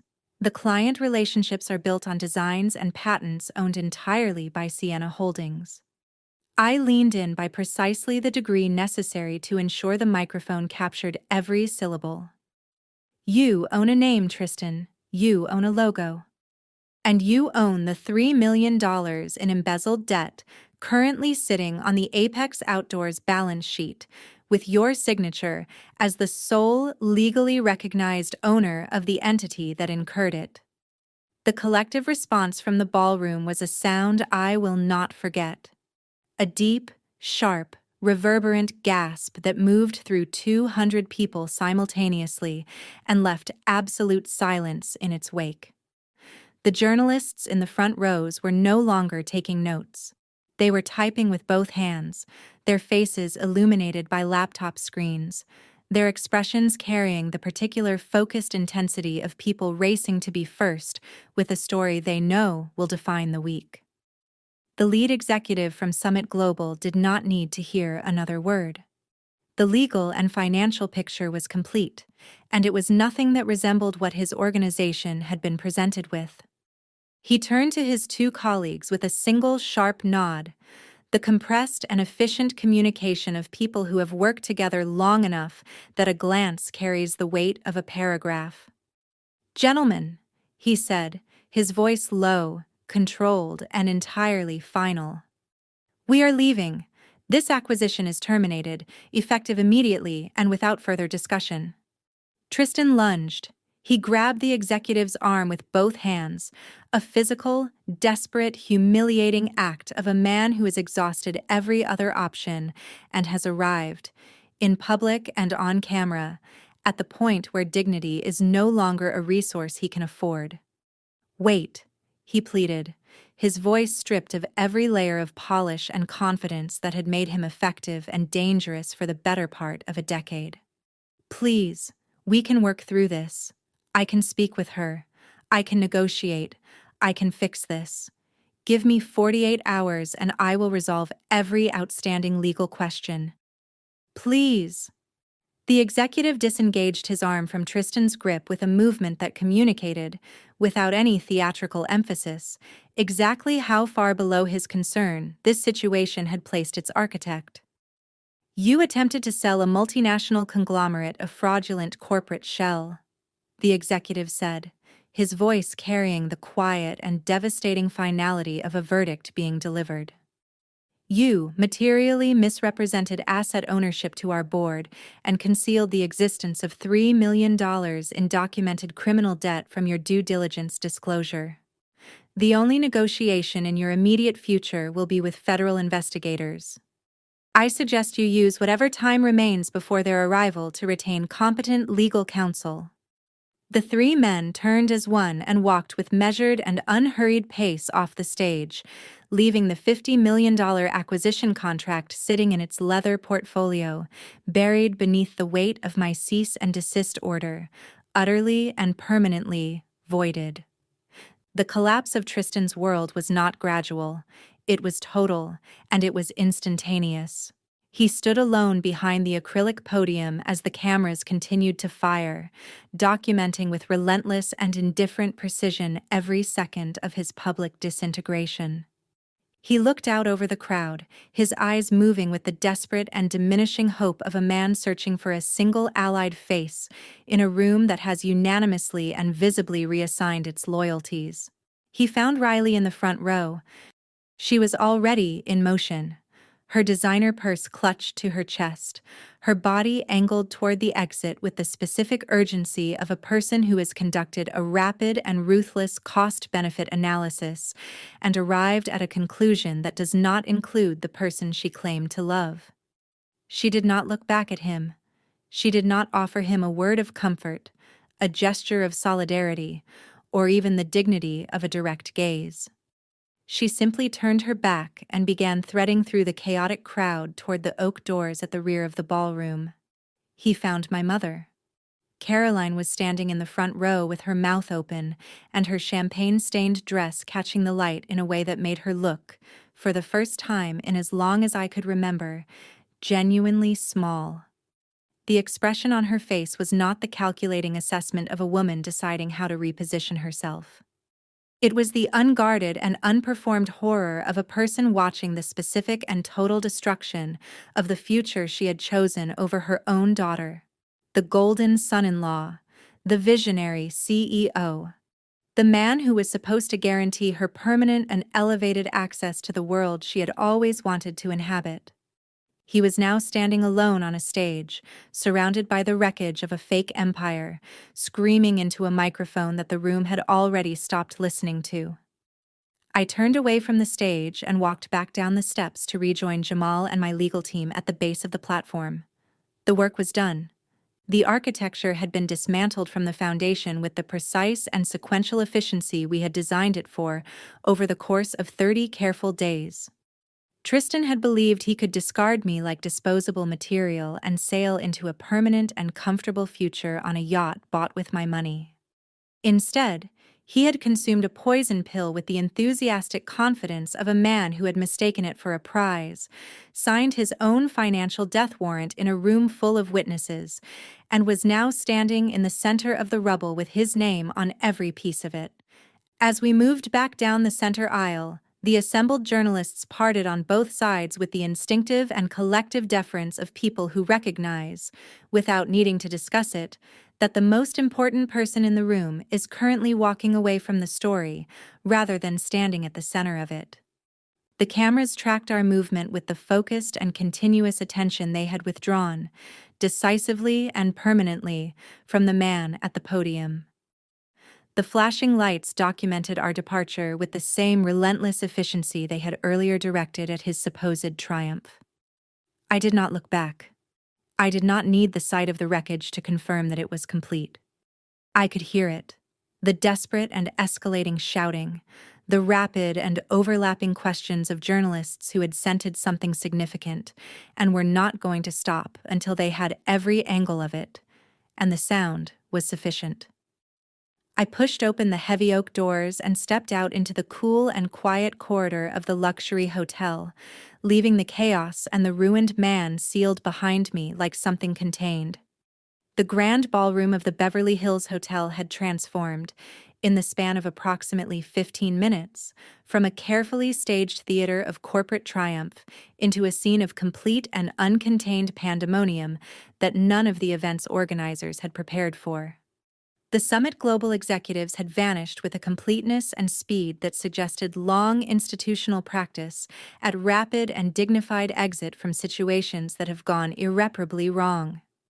Their departure triggered a chain reaction of visible and audible panic among the assembled guests, the specific panic of people who arrived expecting to be adjacent to a $50 million success story and are now calculating whether their presence will be associated with the failure. The journalists, operating on the collective and finely tuned instinct of people trained to identify the exact moment a room's center of gravity shifts, descended on the stage with the organized efficiency of a system that has been optimized for exactly this kind of moment. Microphones materialized from every direction. Questions arrived in rapid and overlapping succession, not waiting for answers before the next one landed. Cameras captured the stage from every achievable angle. Tristan stood behind the acrylic podium with the particular stillness of a man who has not yet decided whether to run or stay, and who is discovering, in real time, that neither option offers what he needs. His carefully groomed hair had lost its architectural precision. His custom suit, which had been selected by someone paid to ensure it conveyed the exact image of a visionary CEO at the moment of his greatest achievement, now looked like a costume from a production that had been shut down mid-performance.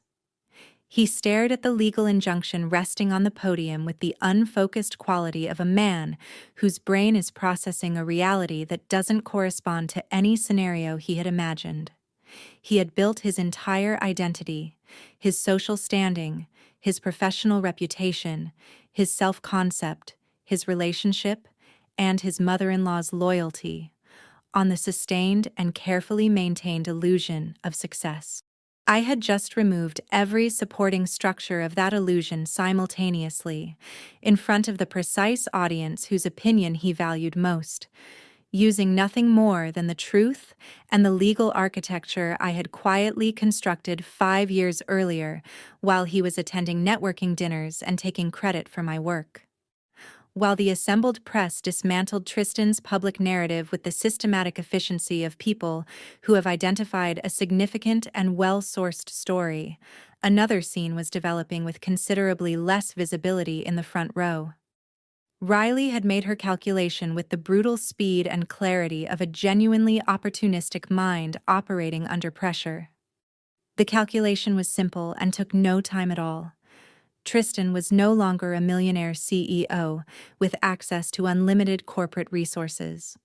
He was a man who had just been publicly identified as the sole legal owner of a fraudulent operating shell carrying $3 million in criminal debt, with federal investigators almost certainly already assembling the necessary documentation. He had transitioned, in the space of a single press conference, from an asset to a liability of the most severe and costly variety. Riley grabbed her designer handbag. She did not look at the stage. She did not offer Tristan a single word, gesture, or backward glance. She did not run to stand beside the man who had bought her diamonds with stolen money and planned to propose to her on a yacht named after himself. She simply turned her body toward the nearest available exit and began moving through the crowd with the focused and unapologetic efficiency of someone who has identified the correct direction and intends to reach it without interference. I watched her attempted exit from my position near the entrance with a cold and entirely unsurprised composure. She had always been exactly what she appeared to be. A person who had identified an opportunity, pursued it without ethical complication, and would abandon it the instant its value proposition collapsed. The only thing she had fundamentally miscalculated was the comprehensiveness of the strategy she was attempting to exit. I turned slightly and made eye contact with Jamal. His expression remained the unreadable professional mask he had maintained throughout the evening, but his eyes communicated the confirmation I needed. A single sharp and subtle nod. The final phase was already in motion. Riley reached the heavy oak doors and pushed through them with both hands and considerable force, stepping out into the quiet, carpeted corridor beyond, with the physical relief of someone who believes she has just escaped something. Her heels began their rapid rhythm against the floor as she moved with urgent purpose toward the elevator bank at the end of the hall. She was nearly there. 2 uniformed police officers stepped from a recessed alcove, positioning themselves with quiet and practiced efficiency directly across her path. Jamal followed them out a moment later, carrying a slim manila folder with the calm deliberateness of a man delivering a document he has been preparing for some time. Riley stopped. The color left her face in a single and complete withdrawal. She clutched her designer bag against her chest with both arms, her eyes moving rapidly to the illuminated elevator call buttons, as though calculating whether a sprint remained a viable option. "Excuse me, miss," one of the officers said, his tone carrying the specific blend of authority and procedural courtesy that law enforcement deploys when they have already decided how the next several minutes will proceed. "Are you Riley?" She swallowed. The effort of attempting to maintain some version of her usual manner was visible on her face and entirely unsuccessful. "Yes, I am," she said, "and I am in a significant hurry. Please step aside and allow me to pass." The officer did not move. "We need to ask you some questions regarding your possession of corporate property that has been identified as the proceeds of an ongoing criminal theft operation." The word theft landed with visible physical impact. Riley's eyes widened, not with the performed outrage of someone unjustly accused, but with the specific and naked terror of someone for whom the accusation is not entirely surprising. "Stolen property?" she said, and the trembling in her voice was genuine in a way that her sympathy at the gala had never been. "That is completely absurd. Everything I have was given to me by my fiancé. He is the CEO of Apex Outdoors. He purchased these items. I had nothing to do with any financial decisions." Jamal stepped forward. He opened the manila folder with unhurried precision and extracted a substantial stack of highlighted financial documents, the same meticulously verified forensic analysis that had been prepared over weeks and had already been presented to a federal judge. He was the CEO of an operating shell that is currently under active federal investigation for a documented pattern of large-scale embezzlement, Jamal said, his deep voice carrying the calm authority of a man reading from a record he assembled himself. "According to this forensic audit, the diamond engagement ring currently on your left hand, the tennis bracelet on your right wrist, and the designer handbag you are currently holding were all purchased using funds that were illegally siphoned from the corporate employee wellness and retention account of Apex Outdoors over a period of approximately 14 months. Riley looked down at her hands. The diamonds, which had spent the past month serving as the primary visible evidence of her victory, which she had displayed at every available opportunity, with the enthusiasm of someone who has never considered that display, and ownership might not be the same thing, now looked different to her. The shift in her expression was immediate and genuine. "I didn't know," she said, and then, when that produced no visible softening in the officer's expressions, she escalated with the speed of someone who has identified their only available strategy. "I thought he was wealthy. I thought it was his money. He told me he built the company himself, from nothing. I believed him. I had no reason to question where any of it came from." Ignorance of the origin of stolen property does not eliminate the legal exposure associated with receiving it, Jamal said, with the even and measured tone of someone stating a fact that is not subject to negotiation. "The forensic documentation establishes a clear and verified paper trail linking each specific item to embezzled corporate funds. The trail is complete, and the provenance of each purchase is documented to the individual transaction." The lead officer turned his full attention back to Riley with the steady and evaluating look of someone who has completed their assessment and arrived at a conclusion. "Ma'am, we are going to need you to accompany us for formal questioning regarding your receipt of property that has been identified as material evidence in an active grand larceny investigation. We will also need to take temporary custody of the items in question pending the outcome of that investigation."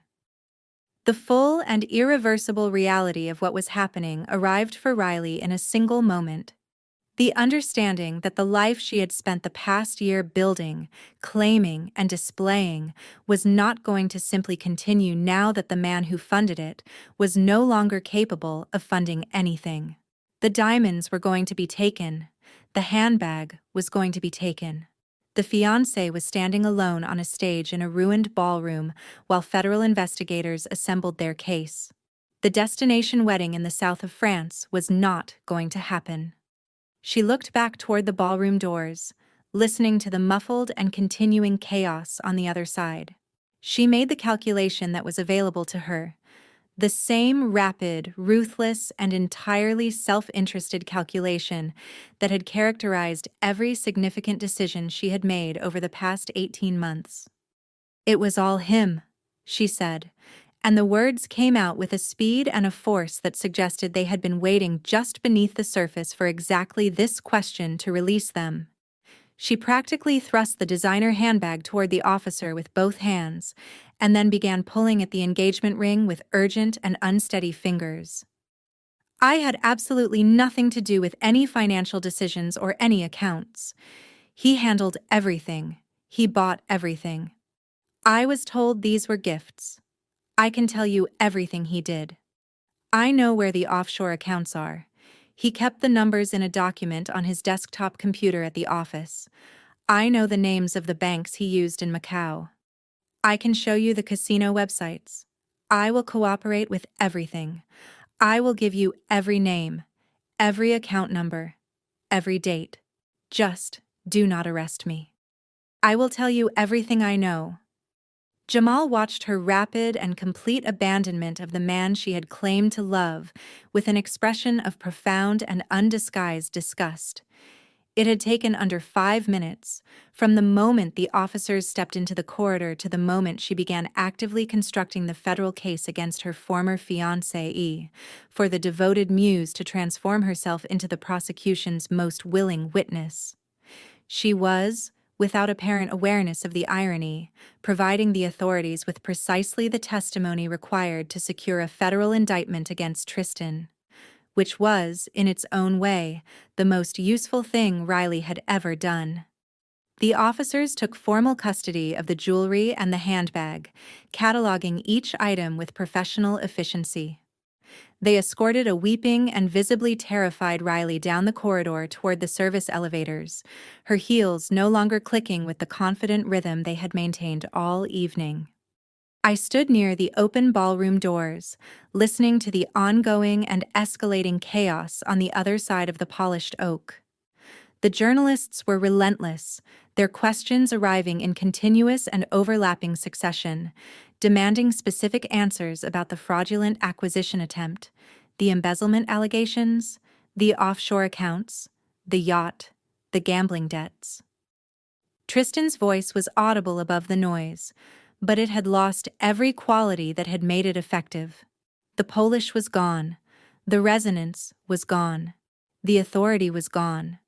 What remained was a frantic and desperate pleading, a man insisting that there had been a massive and comprehensive misunderstanding, that he had been the victim of an elaborate illegal conspiracy orchestrated by a vindictive and mentally unstable former wife. Nobody in the room was listening. The illusion was gone, not damaged, not compromised, but completely and irreversibly gone, in the specific way that illusions end when the people maintaining them stop believing they have anything to gain from the effort. I watched through the open doors as the man who had publicly humiliated me at his own anniversary gala, who had stolen $3 million from the company I built and tried to sell the shell of it for $50 million more, who had enlisted my own mother to commit perjury in a federal courtroom. I watched him stand alone on a stage surrounded by the ruins of everything he had constructed from borrowed money and my uncredited labor. He was screaming into a microphone that the room had already decided it was done listening to. He had nothing left that was genuinely his.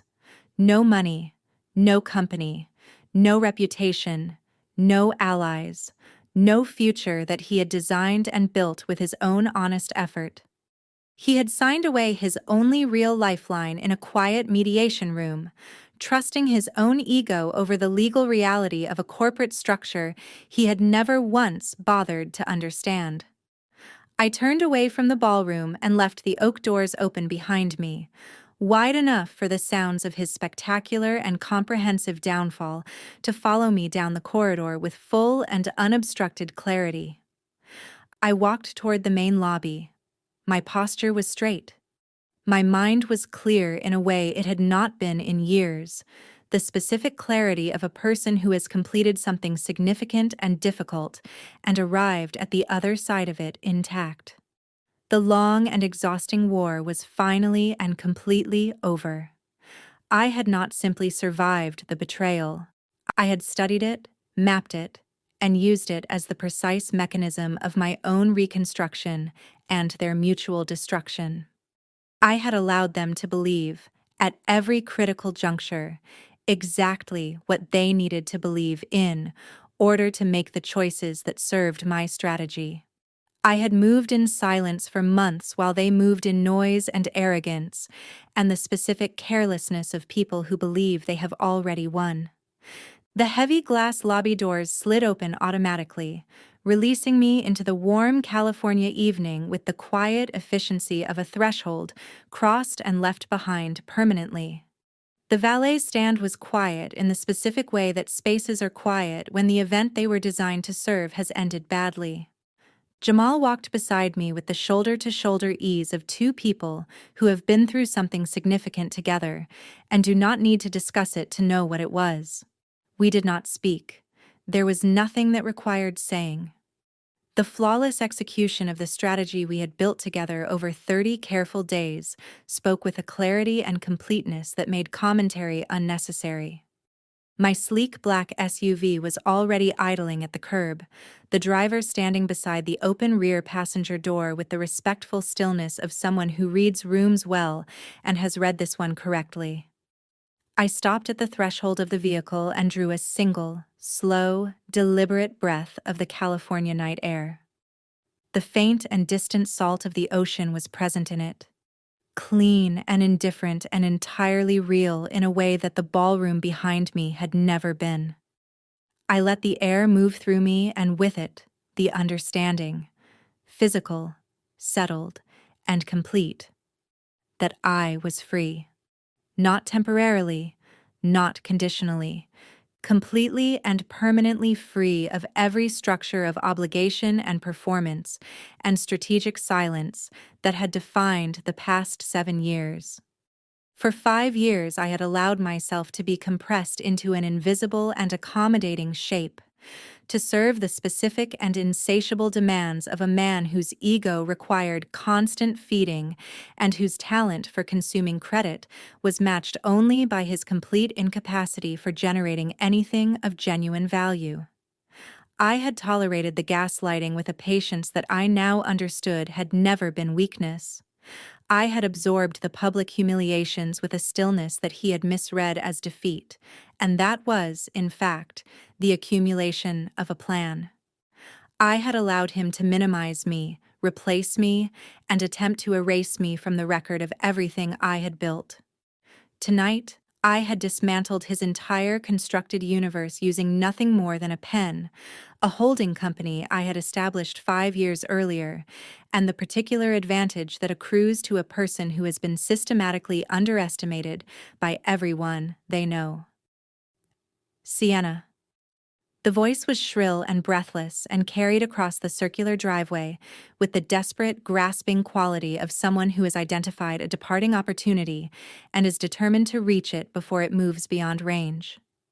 I stopped with one hand resting on the open door of the SUV. I turned my head. My mother was coming through the revolving glass doors with the stumbling urgency of a woman in expensive heels who was moving faster than her footwear was designed to permit. Caroline looked nothing like the composed and strategic Caroline who had appeared in courtrooms and mediation rooms and grand ballrooms over the past month. Her designer dress bore the spreading stain of the champagne she had dropped when I walked into the acquisition press conference. Her precisely arranged hair was coming undone at the sides, falling around her face in the specific way that hair falls when the person wearing it has stopped caring about how it looks. Her face was flushed and sweating and carrying, for possibly the first time in my memory, an expression that was entirely unperformed. She stumbled slightly near the bottom of the entrance steps, one heel catching wrong on the smooth stone, and regained herself with the reflexive instinct of someone whose body has not caught up to the pace their panic is demanding. She closed the distance between us with both hands extended, reaching for my forearms, and when she made contact, She gripped them with the specific desperation of a person who has just realized that the thing she is holding on to is the only thing between her and a very long fall. Her eyes moved across my face with a rapid and searching intensity, looking for something I recognized. She was looking for the daughter she had helped to dismantle. She was looking for the woman she had weaponized and discarded and testified against in a federal courtroom. She was looking for someone who needed her, or was afraid of her, or could be managed by her. And she was finding, instead, a face she did not know how to read. For a brief and involuntary fraction of a second, I felt it. The particular and deeply inconvenient tenderness that exists, apparently permanently, between a child and the parent who chose not to be one. It was small, and it was quiet, and it lasted no longer than the moment it took for her to open her mouth. "Sienna, my brilliant girl," Caroline said, her voice carrying the manufactured breathlessness of a woman performing relief at a successful outcome she claims to have anticipated all along. She forced a wide and trembling smile onto her face, the specific smile of someone attempting to instantaneously reconstruct an entire relational history on entirely different terms than the ones that actually occurred. "That was absolutely magnificent in there. You were so ruthless and so precise. I always knew, I always told people, that you had a master plan operating beneath the surface. I knew you were biding your time, waiting for the exact right moment to reveal everything." I looked at her hands, gripping my jacket. I did not pull away. I let her feel the temperature of my complete and absolute indifference, which was not the cold of anger, but the cold of a decision that has been made and is no longer available for reconsideration. "I played my role perfectly, did I not?" she continued, her voice pitching upward with the manic energy of someone building a story as they speak it, hoping that velocity will substitute for credibility. "I had to make Tristan feel completely secure. I had to testify against you in court to make him believe he had won, to make him sign those mediation papers without reading the fine print. We had to fool him completely, Sienna, and we did. We fooled him completely. The two of us together, we make an extraordinary team." The sheer and architectural magnitude of her delusion held me still for a moment. She was attempting, with a brazenness that might have earned a different kind of admiration under different circumstances, to claim retroactive credit for the legal trap she had done everything in her power to destroy.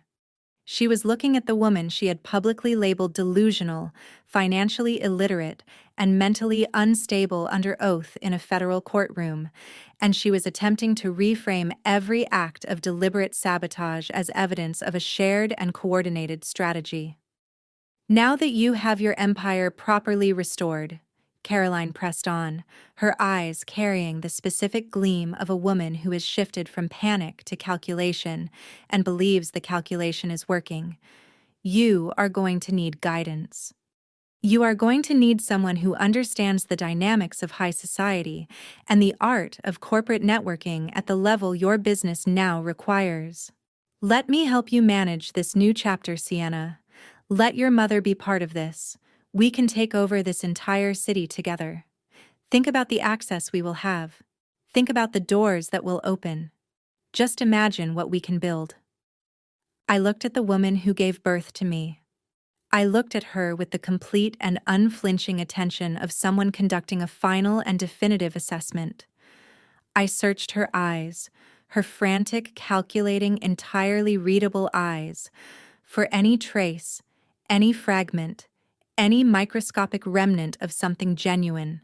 Something that existed because it chose to, rather than because it served a purpose.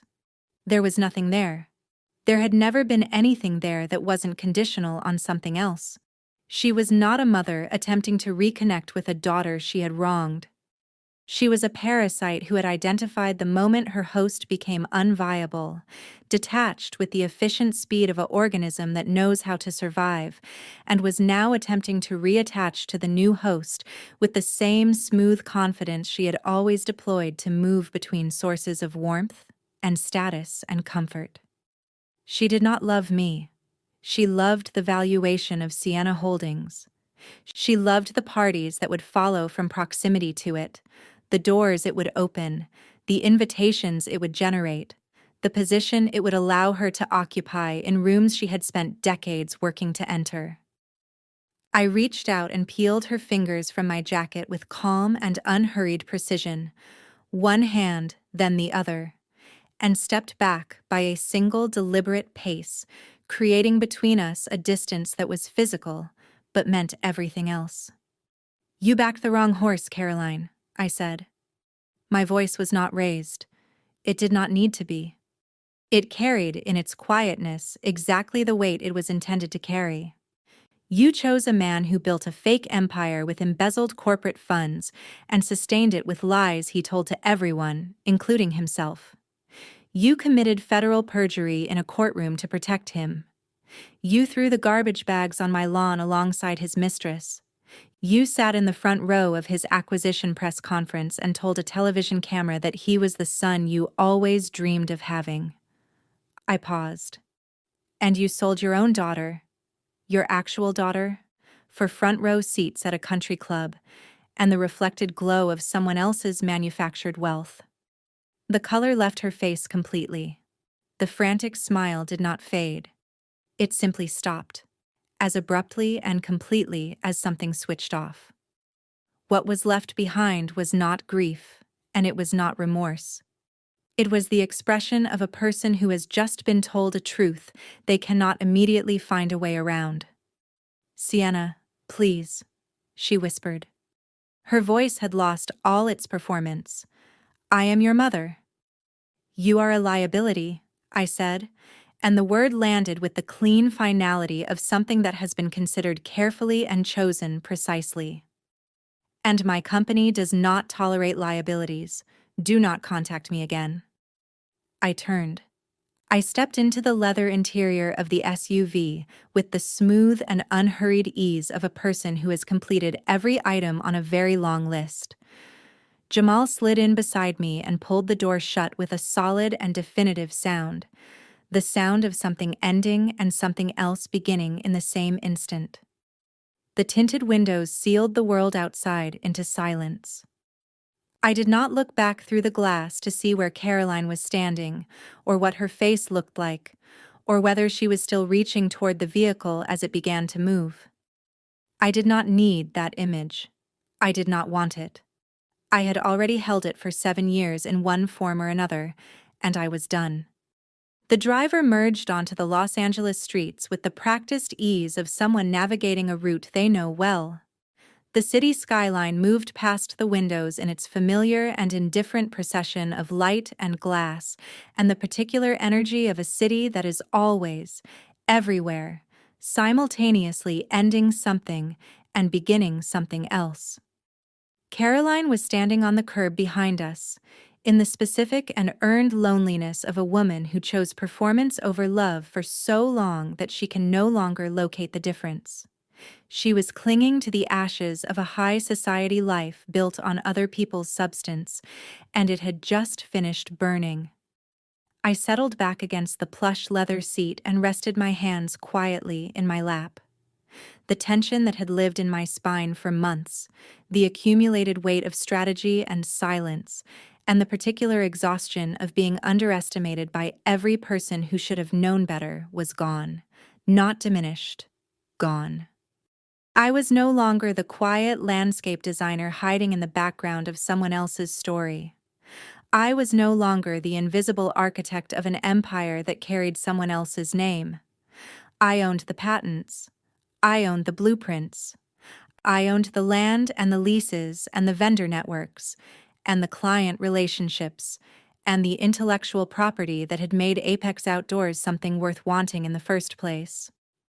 I owned my entire future. And I was, for the first time in 7 years, the only one who did. Have you ever been pushed to the absolute edge by people who severely and repeatedly underestimated your silence? Have you ever allowed someone to believe they were breaking you, offered them the specific satisfaction of watching you appear to break? while you were quietly and methodically handing them the precise tools they would need to destroy themselves? Tell me your story in the comments below. Tell me how you reclaimed your power from the people who mistook your patience for weakness and your silence for surrender.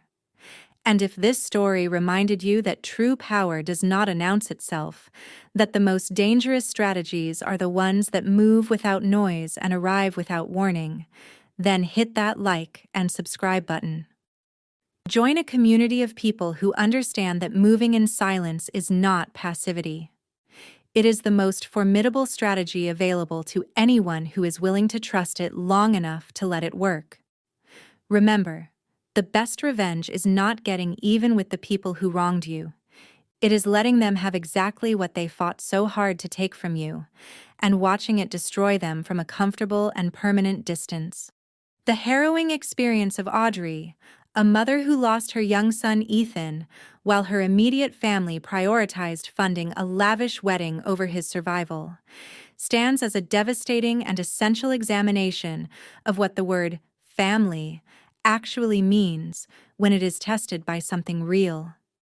The most critical and enduring lesson her story offers is one that contradicts one of the most deeply embedded social assumptions we carry: that shared DNA guarantees unconditional love, loyalty, and presence in the moments that matter most. It does not. It never has. And Audrey's experience makes this truth impossible to look away from. Society imposes on us, with extraordinary persistence and almost no examination, the expectation that we must extend forgiveness and accommodation to our biological relatives, regardless of what those relatives actually do, regardless of the cost to ourselves, regardless of the depth of the damage, regardless of whether the relationship offers anything that resembles genuine support in return. Audrey's parents demonstrated with devastating clarity that blood ties can conceal, and for years successfully conceal, a depth of selfishness that is almost incomprehensible from the outside. They were willing to direct $230,000 toward a single day of celebration while watching their own grandson succumb to a fatal heart condition for lack of the funds that would have saved him. The celebration was prioritized. The child was not.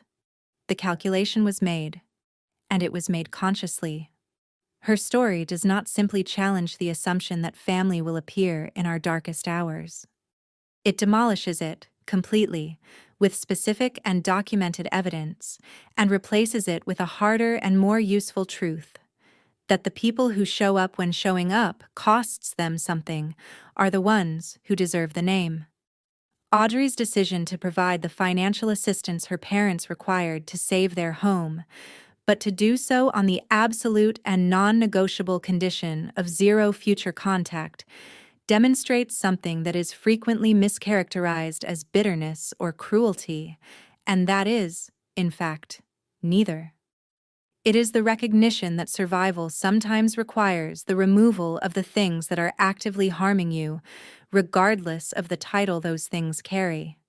It is the understanding that accountability is not punishment. It is simply the honest assignment of consequences to choices. By holding her relatives fully and permanently responsible for the choices they made with complete awareness of what those choices would cost her child, Audrey was able to construct, in the space that honesty creates, a life that was genuinely her own, surrounded by people whose presence was voluntary and whose support was real. Ultimately, the measure of a relationship is not its label. It is not the shared surname or the family photograph or the holiday table. It is what the person across from you does when doing the right thing is difficult, expensive, and likely to go unrecognized. Take a moment, an honest moment, to evaluate the relationships in your own life against that standard.